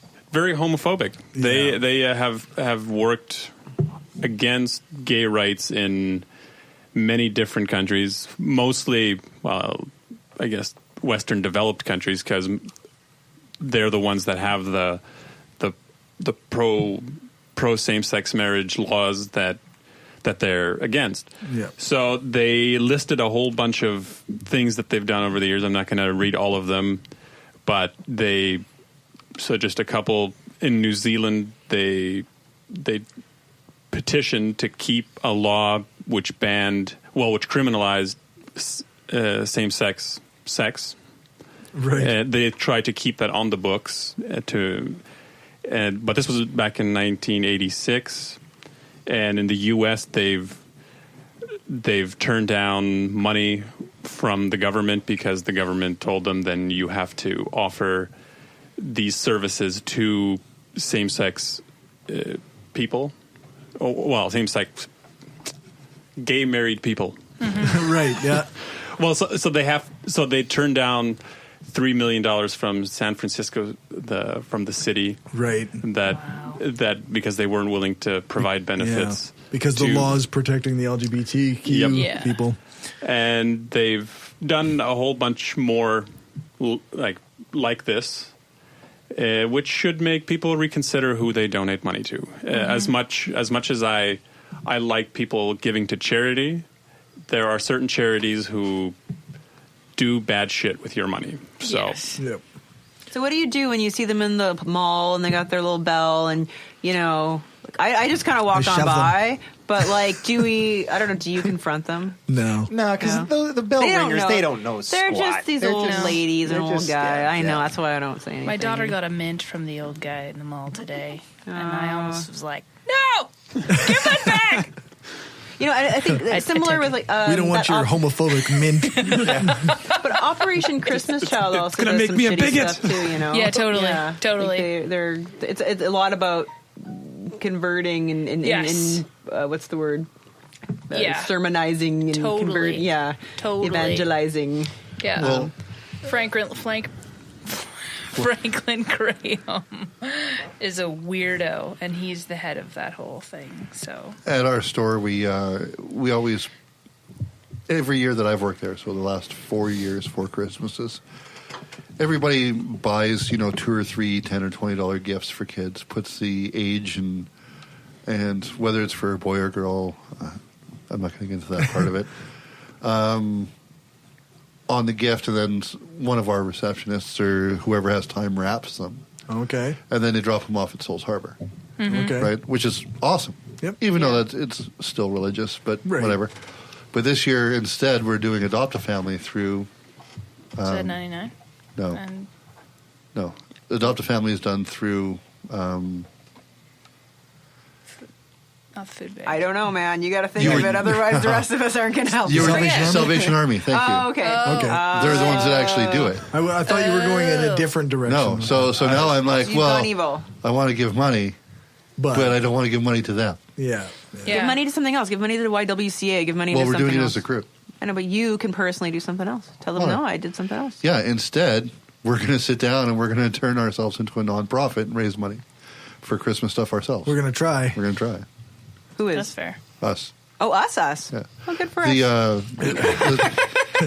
Our conference group. Skeptic conference people, yeah. Okay, but can I just bring something up quickly? Speaking of Christmas, what's with all the Keep Christ and Christmas billboards around? Like, who are they marketing towards? Like the Christians are going to do it. They're going to celebrate it religiously. They're The rest of it, like, perpetuating- are they trying to get me to... It's people. It's for the same people like Fox News idiots that are like, it's a war on Christmas because Yeah. you gotta say Happy Holidays instead of Merry Christmas. I guess, but what is their outcome? What are they looking for? The people who are religious are going to celebrate it as a religious holiday. All those of us those who aren't, billboards are there Whatever. to fight with one motherfucker in Saskatoon. Yeah, That's all they're for. Okay. All right. Do we know who that is, or is who it gets just a random upset guy? because it says Merry Christmas on the buses? Yeah. But in reality, who We do know him, but cares? we're not going to say his name. What? I think it's Oh, you guys know this person. Yeah, we... I'm not cool. I don't know all the uncool It's okay. people in Saskatoon. You're not don't count yourself. Actually, I think part of it is to rile up religious or semi-religious people. Oh, it riles me up as an atheist. I'm just like, fuck you. I don't want to. So why are you? Why? I Because- don't. But I think it's also a tool for evangelizing. I guess Yes. the thing is because they there's can- people that get you're right. upset over. Well, why is it Xmas? It should be Christmas and blah blah blah blah blah Well, blah. You know So what? I'm When lazy. I I can't write was that many letters. when I was practicing Christian, though, the X was a symbol of the manger. Though. Yeah, X means Christ. Yeah. So Yeah. Well, that's because you knew that. For the ones that are making the argument that don't know that, they're we- upset because it doesn't No, say we got Christ. shit for Okay, Xmas cool, in that's a Catholic fucking school. manger. Oh yeah, Merry- we Merry did. That Xmas. was not allowed. Oh, really? No, Interesting. not allowed. Interesting. I prefer the scene of the 2 T-Rexes fighting over the watermelon. Or the fight to the death between the two of them with the table saw. However you I want do to think picture that some of those billboards are just to rile people up. Like even Yeah. people who are only pseudo-religious, they go, "Oh my God, yeah," because my kid can't even say Christ in school. And Yeah. Yeah, And they like, get all- of course they fucking can. You It's moron. not a Unless it's Christmas like, concert Jesus anymore. Christ. Yeah. It's a holiday But concert. these people have no sense of scale. Like I remember, I took my son to school, and the teacher was like, I was like, "Oh, my son really loves singing "O Canada." She's like, "Yeah, it's lucky we can sing it. And like, we aren't allowed to say the Lord's Prayer anymore. So who knows when "O Canada's coming?" I'm like, "Well, I kind of agree with the first one. It's the "O Canada" part's cool, but Yeah. but I do change "God keep our land" to "Please keep our land" Yeah. for him. I change it to our home on native land. But But you can also change the "Please keep our land." yeah. That's actually Or true. That's actually true. Police keep our land. I love that. I love that. So adorable. Sorry, I'm done. Sorry, your turn. I talk too much. So that's an interesting All story. you're doing is taking some of the time away from me, which is fine. 'cause I talk Which way is too actually much. probably beneficial best for all. Probably just as well. Probably. Keeps the hate mail down a little bit. I guess get back hate to this. mail? Back to this. Not yet. We don't. Not yet. Oh. I wish. That's the sign of a good I've got mail that I'm awesome. Yeah. Oh, good for Gumby you. got mail that You says got he's love awesome. mail. Nobody else has, so. Although it was kind of send Gumby a mixed bag because it did call him an asshole, but Just said- keep being an asshole. That's right. I'm going to send him an envelope of glitter. I have people that open my mail for me. You let your son do that. Yeah. Like, your No, child. it's called the police. So back to the Salvation Army piece. I did notice that this is from last year. This article. Yeah, and this is the article is from last year. Yeah. but this is also not time sensitive because they just still mentioned relevant. through Yeah, history through the like history of it, what yeah. they've done, and it's once again calling for think about where you're giving your money to, pretty much. But Yeah. I tried to look up a couple other articles, like more recent articles, to see if they had done anything extreme since, but I couldn't really find anything. I think they're probably toning it down, but I'm wondering. Like it popped into my head reading the article. I'm just wondering what's going to happen now that you have Mr. Bush Pence, or Pence. Right, Mr. Pence right. as the VP. Who's a dick? I know, Who will become even in that president, article probably. they did. Probably. Oh my god. Well, Trump's going to be so busy with the Celebrity Apprentice. He's gonna Executive. No, because do you know who's going to be the Celebrity Apprentice celebrity? Schwarzenegger. Arnold Schwarzenegger. Yeah, But he's going to be Trump the is host, but Trump is still executive producer. He's still EP on that show, and he's getting paid. He can't. That's what they said. He's That's going to what Yeah, be. he he's said. still going to be EP. He'll just do it part time. Yeah. You know, No, like the in president's between not breaks. allowed to work in media. because being president law. is not a full time Is it job. though? Like Yes. Is it? Because the thing is, I don't know if apparently- anyone's ever pushed these boundaries before. Yeah, You know, because this is apparently really he's been testing blowing the off. He's been rules, blowing like- off security briefings. Yeah, which is a He a can't thing that he's read. supposed Why to go would to. he go? Did you Like, see the Jesus SNL Christ, cold come on. open last week? Yeah. Yeah, Yes, I did. Yeah, I don't have. It actually happened. It actually happened. yeah, he really did do that. Okay, Anyways. back to Salvation Army. Fuck Trump. All right, actually, we're going to don't move on want to to. Gumby's story. Did you do this? Did I do this? Did you do your homework? Sorry. Oh, Ken Ham. Actually, I printed off a whole bunch of shit because there's a bunch of links in it. So Yeah. I printed off most of the links. Oh, nice. Nice. The ones where there's maybe a bit of a vague gray area where it could be legit. So not much, but. Right. So Ken Ham has these 10 facts that prove creationism. Ooh, tell us. They've been debunked, though. Surprise. Are you sure? By Yeah. Ken Ham? No, No, by that'd be Dan interesting if Arell, he did actually. it. Dan Arrow from Yeah. Anthropology. Oh, we Yeah, love from him. last week. Yes. Or last He was podcast. great. He was super awesome. So Best Uber driver. I'm just going to read. I'm just going to read it because it's You awesome. got him. Oh my god. So yeah. excited. As an ongoing theme for this site, well, I'll just skip through that part and go right to them. Number one, there's very little sediment on the seafloor. Mm-hmm. Now, if you think about that really quick, there's like a bajillion reasons why that's the thing. Please move on. Next. Well, I'll explain What do you it guys a say? little Nope. bit. What is it? Next. Next. Just next. Well, there is Bullshit. very little Next. sediment on the seafloor. Yeah, the Raz.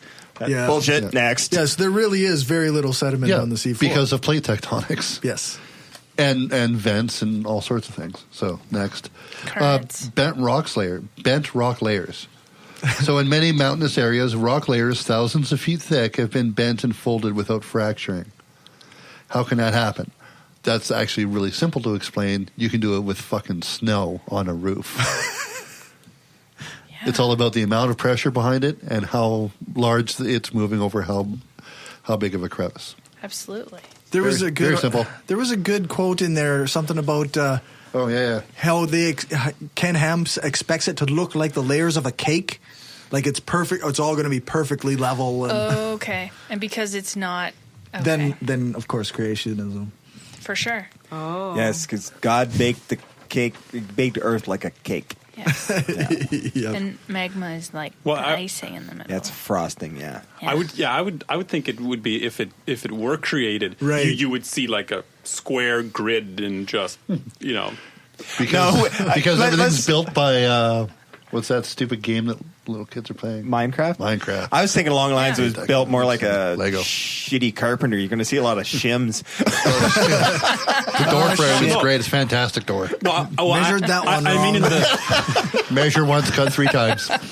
well, if you have a perfect being like thinking shit into existence, like you would think that There'd be no layers. like it would just be perfect however the fuck the guy wanted it to look. Yeah. So Perfect being. So it I got could be one a word layer to say cake. that. Maybe- Platypus. Maybe this is Platypus. maybe this is in God's first Earth. Ah, that's maybe true. maybe He's he tried perfected it. it. He fucked it over up a couple times. Yeah. And then just kind of remolded Yeah. it. This is Earth like V8. You know, on second Should've had a thought, V8. that one sucked. Yeah. I'm gonna do that one again next time. Do over. Mulligan. Mulligan. Number 3 is actually my favorite, soft tissue and fossils, because they have found soft tissue and fossils, like actual pliable tissue. Yeah. Yeah. And the only reason that they think that these creationists think that it's the first time we found it is because we found it before, and everybody said, well, there can't be soft tissue, it has to be something else, just get rid of it. Yeah. Iron is the reason why there is soft tissue still around. Iron works as it affects cell membranes so that they end up crossing, and it ends up preserving the soft tissue. Faint So not sun proof paradox. of a young Earth? No. Okay. Fine. Sorry to disappoint. Corey's crushed. Number 4 is the faint sun paradox. I don't have any of you guys heard of this No. one before? Faint This is pretty sun cool, paradox? actually. It is. So, evidence now supports astronomers' belief that the sun's power comes from the fusion of hydrogen into helium deep in the sun's core. But there's a huge problem. As the hydrogen fuses, it should change the composition of the sun's core, gradually increasing the sun's temperature. If true, this means that the Earth was colder in the past. In fact, the Earth would have been below freezing 3.5 billion years ago when life supposedly evolved. This is the closest creations come to actually using science, except they're doing it wrong. It's not actually how the science works, but it's cute to watch them try.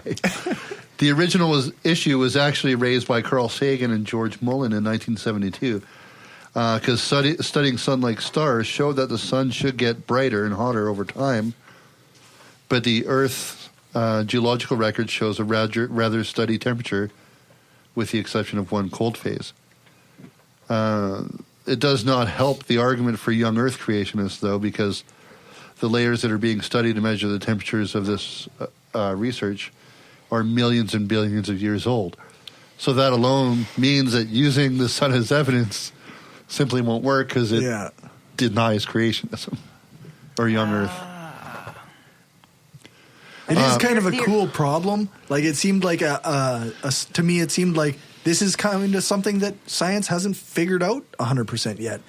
But that still doesn't make it proof that. Yeah, no, it was just it was just cool. I would think it would have something to do with the composition of the Earth's atmosphere in the past, like a lot of CO2 sort of thing, like greenhouse effect more than. If only we had else. I don't know, like an astrophysicist or something. Yeah, but I don't know anything about planetary science. I'm an extragalactic astrophysicist, but that was just a supposition. But that's a guess, but something along those lines. So you wouldn't have any understanding of why our star would keep more of a moderate temperature throughout? Well, our star is in like a main sequence phase right now, so it's just sort of in its going at it thing. I think it's pretty stable. Like my understanding is not that it changes very. I mean, over billions of years, I would think that it would change, maybe temperature wise, but it's a pretty stable phase. Stars exist in kind of these discrete phases, and they move around. It's not like a continuous thing where they gradually move to something else. It's okay, used up a fuel, now it's doing something else, and so they kind of quickly transition from one thing to another. So there's many different stellar phases, but it's not like it's a gradual spectrum going from one to the other. So. And by quickly, you don't mean like a couple hours. You mean over still millions of years. But worth it. I don't know what the depending on the timescale. phase. I think a quick change for a star would be on the order of,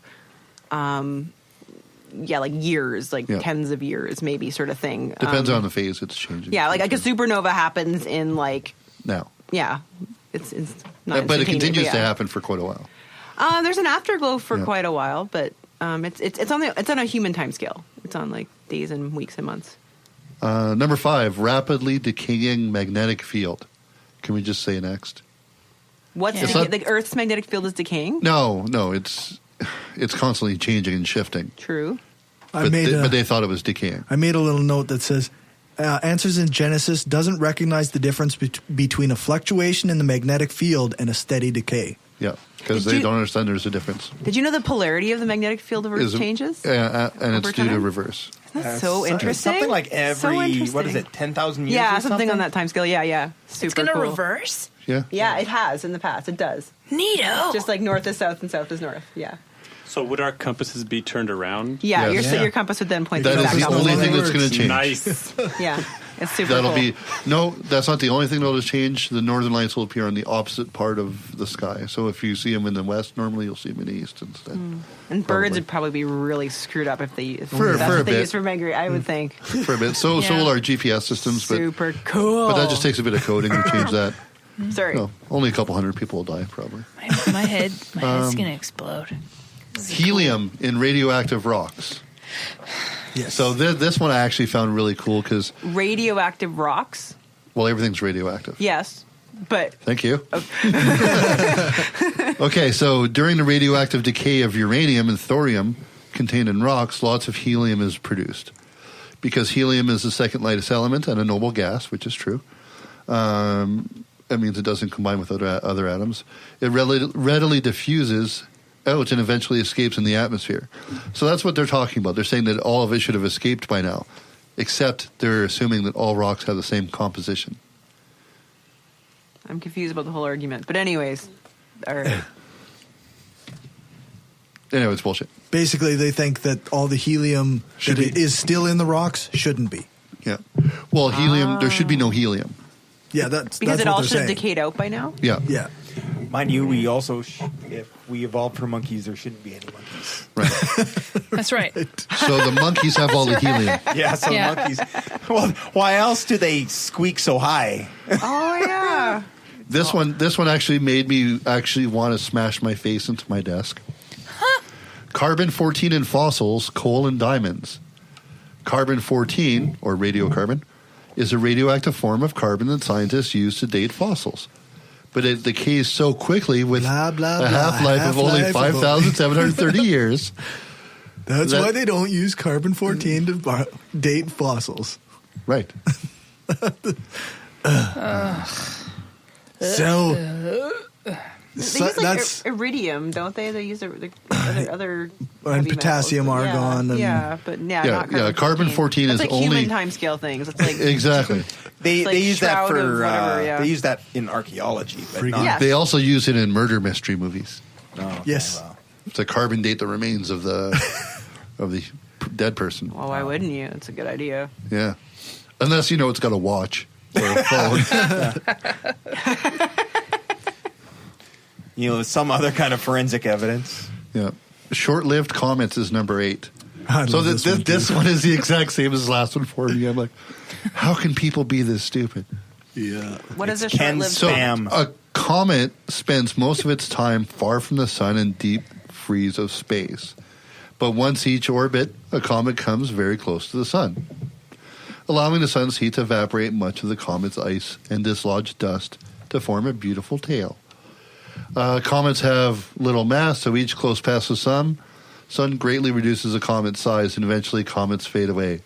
They can't survive billions of years. I know why the problem with that is. I know. Can I say? Go ahead. Because not all comets come near the sun. Most of the comets are way out there. Only a very few come into near the sun. Yes, Sure, but that's definitely true. That's part of it. But the ones that come near the sun go away from the sun again. That's true. And then all that shit freezes again. If it holds on to it. But I'm just like, most comets we never see, right? Yeah, and we no, don't that's even. I mean, right. there's a theorized Oort cloud out there. But Well, and this yeah, is also there's saying that billions all of the comets that exist that we've seen is all the comets we will ever see. Yeah, that's right. You know, comets come in because No, they're coming. There's way more comets than we ever have seen. Exactly. But it's what they're saying is the only comets that we've ever experienced are the same ones that we're constantly experiencing. Yeah, because for some reason Ken Ham can't think outside the comets that we've seen. Outside of the solar system. Yeah, there's only ever been 4 comets. That's right. Haley's, Henry's, Yeah. Billy's. Whatever. Yeah. Number 9, very Bob little name. salt in the sea. Very little. The fuck? That shit is Well, salty. it is only, what is the percentage? Like it's not high. 4% salination or something? Depends on the ocean. Okay. Depends on which Yes. sea The you're Dead talking Sea about. is We have very a low high. I was going to say the Dead Sea. Yeah. So if the world's ocean have been around for 3 billion years, as evolutionists, that's such a terrible word, believe, they should be filled with vastly more salt than the oceans contain today. Number Why? 1, why would you think that it's creating more salt? But what's the argument for why there should be more salt than we're seeing? They don't have one. Okay. There are many processes that take It's just salt an out of assertion. seawater, though. It's just an assertion. There should be more salt there. Why isn't there more salt? Salt is like entropy; it always increases. Like I don't know. Like, There should be more water in this water. I don't know. Yeah. Okay. That Well, argument is no good. Yeah. Continue. Well, and so there are many processes that take salt out of seawater. You know, sea spray, high temperatures, alteration of brine into albite, undersea hydrothermal vents, deposition on salt floor, depositation. Wow, I cannot English today. Okay. There's so many different things, like sea creatures dying, you know, because they absorb salt. Anyway, so it's all bullshit. Yeah. So some of this I just can't get into it because it's so bad. Oh, number 10 is a good one. Number 10, DNA in ancient bacteria. Mm-hmm. So in the year 2000, scientists claimed to have resurrected bacteria named Lazarus bacteria, discovered in salt crystal, conventionally dated at 250 million years old. They were shocked that the bacteria DNA was very similar to modern bacterial DNA. If the modern bacteria were the result of 250 million years of evolution, its DNA should be very different from Lazarus bacteria. No. So, no. Not necessarily. No, they dated the salt.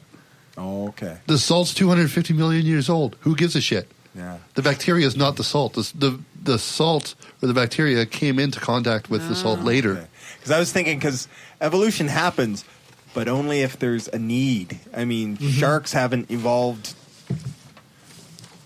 Well, there's that large Not plate. really. Did you read that? The large plate bacteria thing?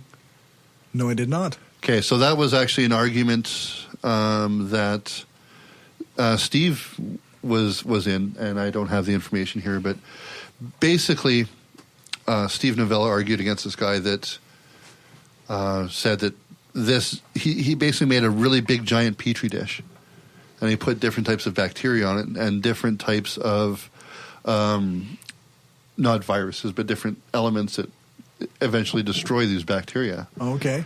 And they altered themselves to survive it, right? And they're saying, well, there's evolutionary proof right there. And that's what Stephen was saying. Right. He said it's a very simplified version of it, and it doesn't really explain a lot of things, but it's not actually. And then the other argument was it wasn't evolutionary; it was just altering itself without changing the genetic structure of the thing. So, yeah, so bacteria doesn't have to evolve and change to be the same bacteria over 250 million years. Anyway, that's it. Okay. Sounds like Ken Ham still doesn't know what he's talking about. That's shocking. I was thinking it was going to be the opposite. Today was going to be his day. Yeah, for sure, hey? He's gonna This be would be the rise. time. Yeah. Did you this hear is about gonna that be documentary his tenure. that's coming up called We Believe in Dinosaurs?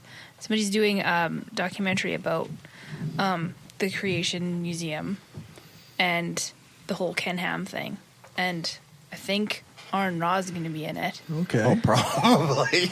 It looks interesting. Looks For really sure. interesting. I was just saying, if they ever do build the one in Moose Jaw, We should go there with some equipment. Get Dave as a sound guy. They're Definitely. making a I think creationist we museum should. in Moose Jaw? Yes. No, Supposedly. not quite. What they're doing is they're creating like a Arc 2.0. No, it's a little bit different. It's more of Amusement a park. it's more like a Bible themed. Yeah, it's a amusement Bible park. theme park, is what it is. Whereas Ken Ham with his arc, he's How can trying there to be any amusement? Better to drive the extra 8 hours and go to Drumheller, the real dinosaur museum. because So- Ken Ham I is wanna go is back trying to there so prove a quote unquote scientific point with his arc. I think this is just come stand beside the Ark of the Covenant. You know, Right, we're religious, and here's the Bible Are you stories. taller than Jesus? Will Yeah. Indiana Jones be there? I don't know. My Yes. joke is still it's being funded by Face melting and everything. a Chinese developer Yay. who built one of these in China. So I think what's going to happen is it's going to be like a Chinese knockoff. There's a market for Bible amusement camps in China? There is apparently. Wow, Apparently. I guess with a billion people, you get a There's market, for a everything. lot of things. Yeah, Wow. and see, I still think it's going to happen. Is this all going to be like bad Chinese ripoffs? So it's like you're standing beside. Jesus. You're going to be going to the Arch of the Covenant and the Holly Bible Or Bible. Whatever. or the Bibli. It's all good. Yeah, The I Hour still- of Babylon. I still think we should get some video equipment and go I to the Bible have theme this park. And do a Feeling- documentary. I think we should. I have this funny And change it feeling to a they announced mockumentary. it a bit with big fanfare and all this, but they're not going to put a fucking shovel in the ground. No, I also. Not gonna happen. I don't see it happening. No. Yeah. Moving along. What do you got for us, Renee? This is what I seem to do. Is I bring the most ridiculous. There was shit. another one I was going to add to it. I just find the most Does ridiculous. it involve semen again? Yes, it does. See, I missed the last semen discussion. I'm really excited to be a part of this Welcome. one. It's good to have you okay, there for so this. yeah, Lisa is all about the semen. yeah, and we have that on record now. Congratulations. Yay. Anyway, apparently, Nice. I need to go dig a hole. yeah.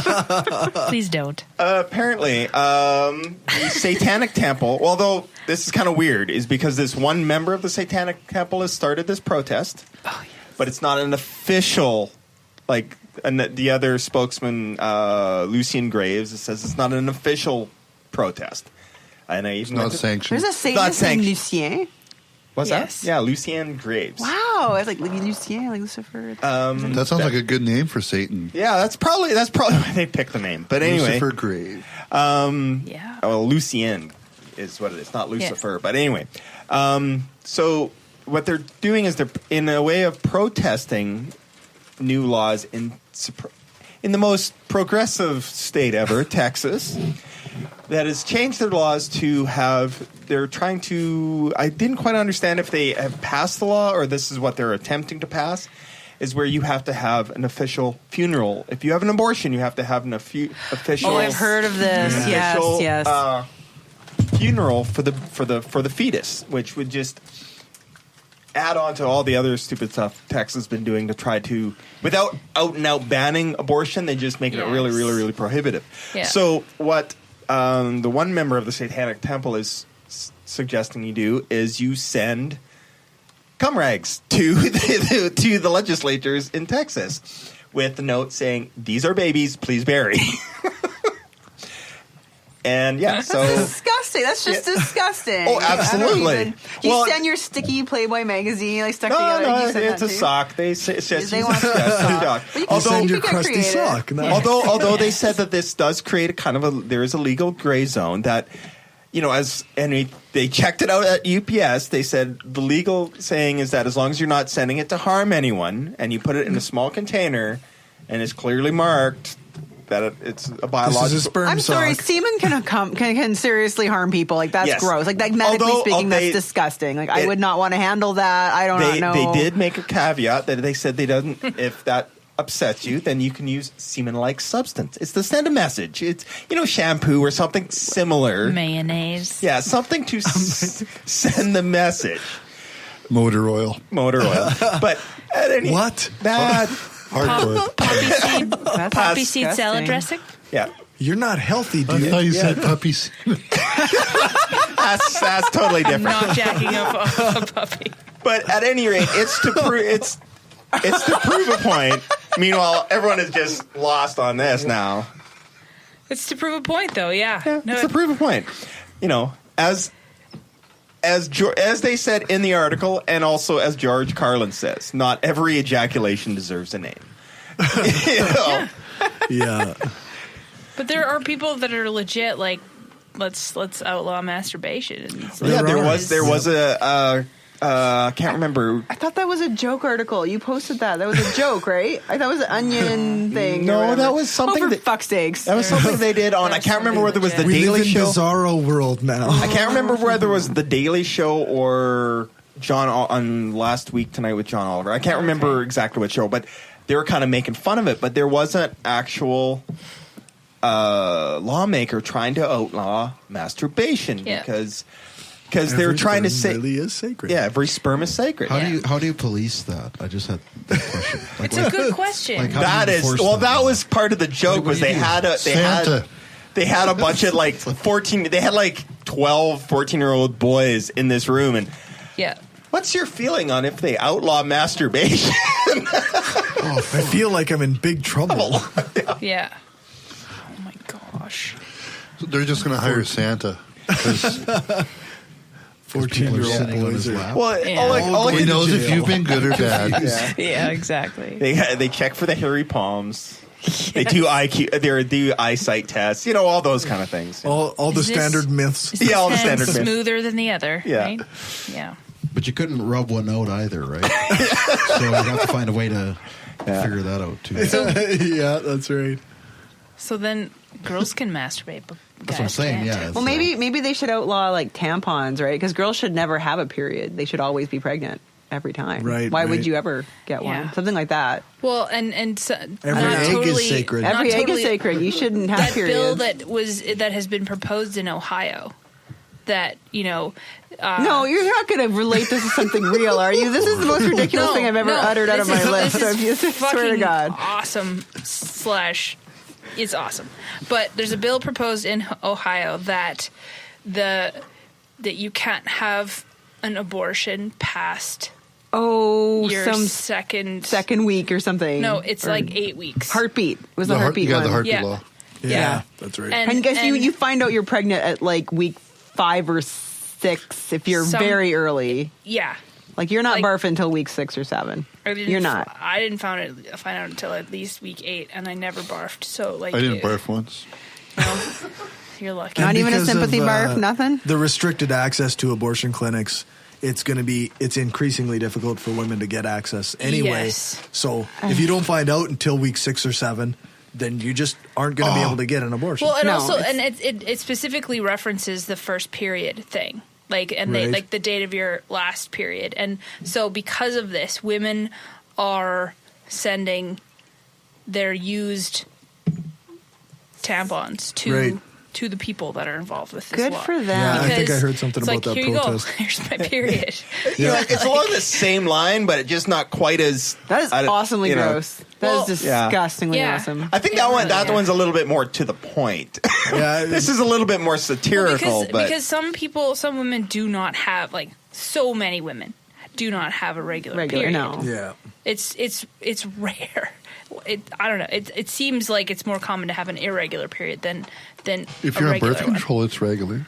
Well, they shouldn't even call it a regular period. Right. I was on birth control for is a evil lot of too, years. you know, right? I was on birth control for a lot of years, and I still didn't have 100% regular period. Tricycline? It was, I think at the time it was, yeah. I know my birth control. He knew the name of one.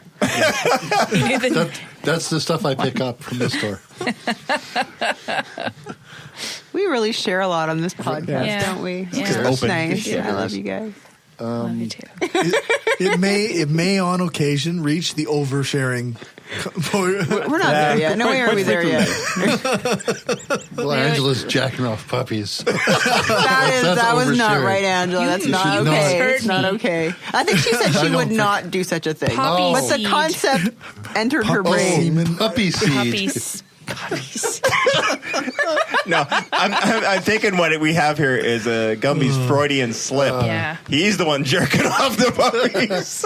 Somebody has to. Yeah. Somebody does not have to. I don't think that's just necessary. I suspect that's not true. Yeah. Okay. Shit. It's really tough when it's a stranger's Doberman. Jesus Christ. But if you can manage it, that dog is your friend for life. Not at first. Okay. So that's where we're going to take the break. Yeah.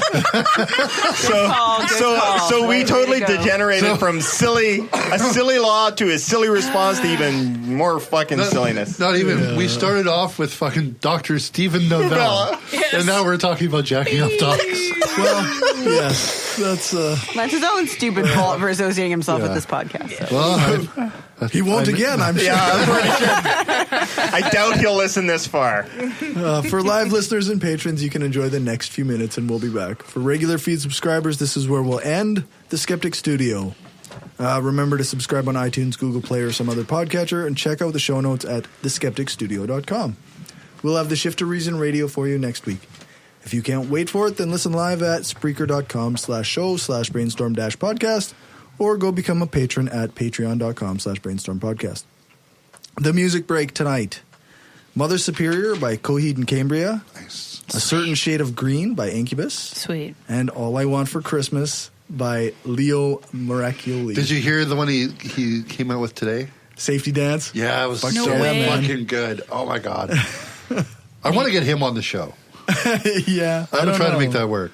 We'll see. Has nothing to do with skepticism. He's just awesome. Listener feedback. We got an email from Jonathan Areola thanking us for the mention and link. That's a sweet last name. J-Tit. Awesome. We just lost a listener. I'm sorry. That's a sweet last name. That is an awesome last name. We played the promo for his podcast. Oh. He mentioned that he might like to collaborate with one or all of us for his show, or he might like to come on our show sometime.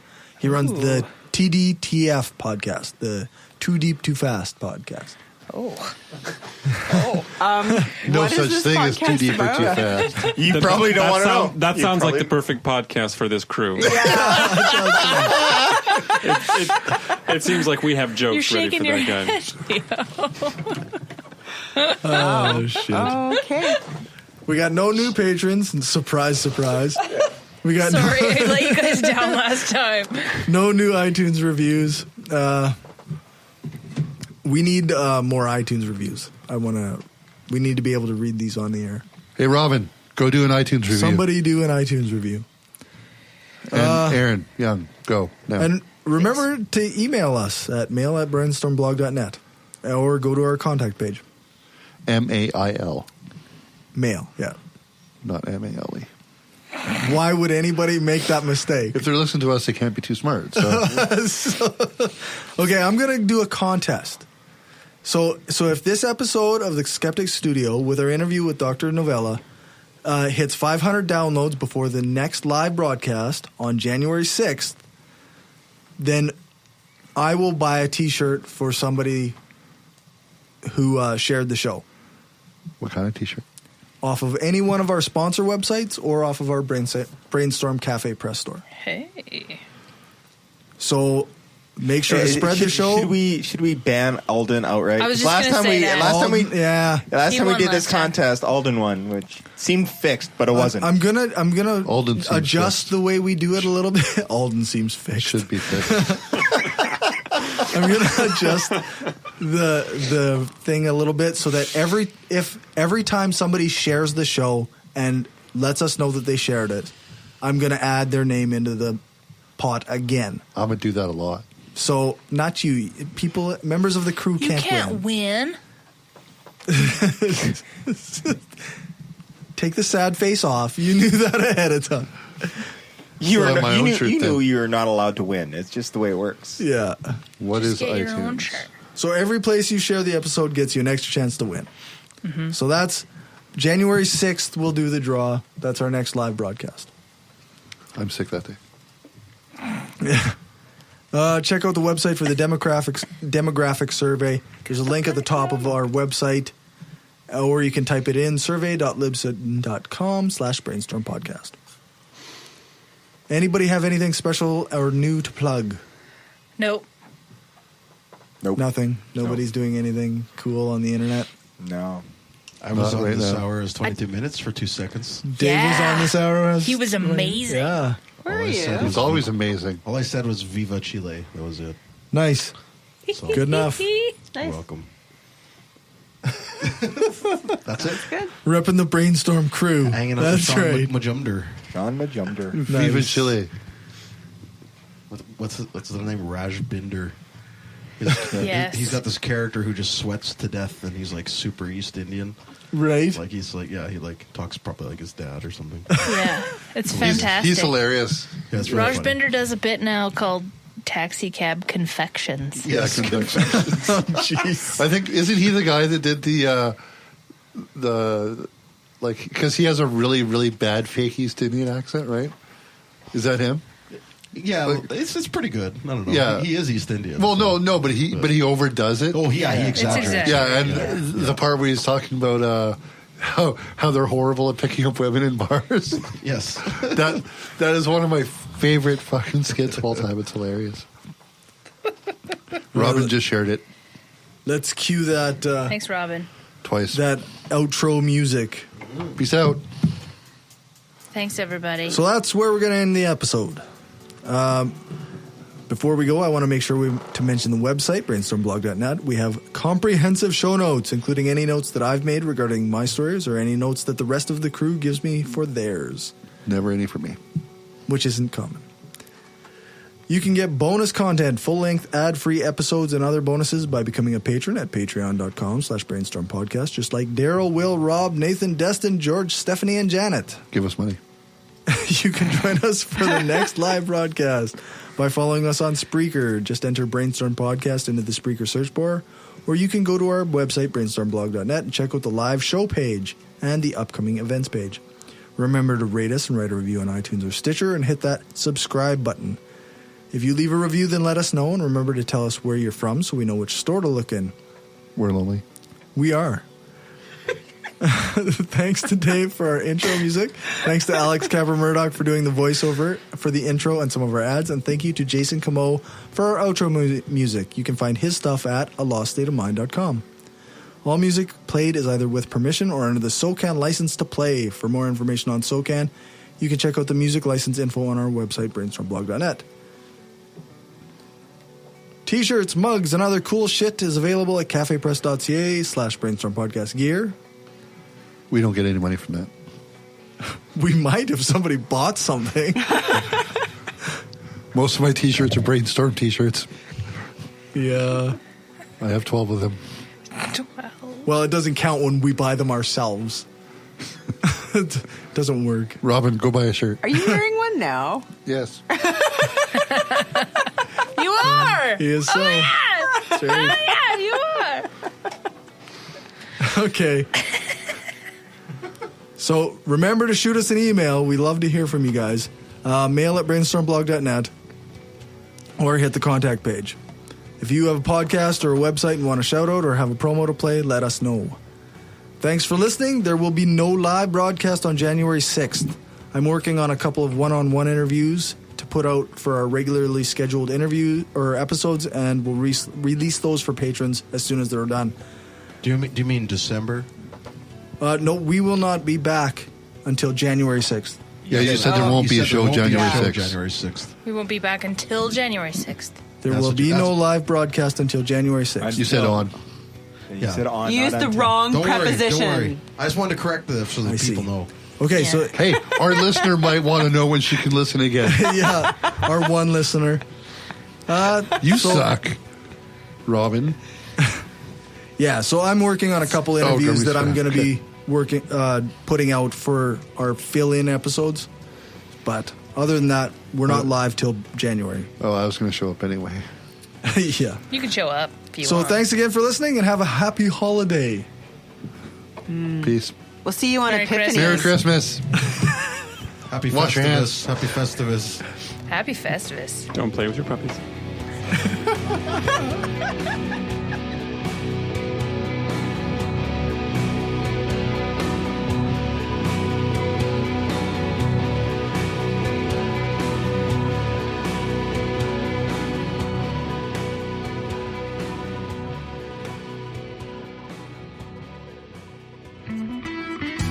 wanted to say thanks to everyone who listens to us, shares the show, gives us a rating on iTunes or Stitcher, or supports us through Patreon and Gumroad. We don't have a lot of interaction sometimes with our listeners, but what we have had proves that we attract some of the best people around. Smart, kind, and cool. An audience truly worthy of the titles hardcore and woo-free. Thanks for helping us make the world a smarter place.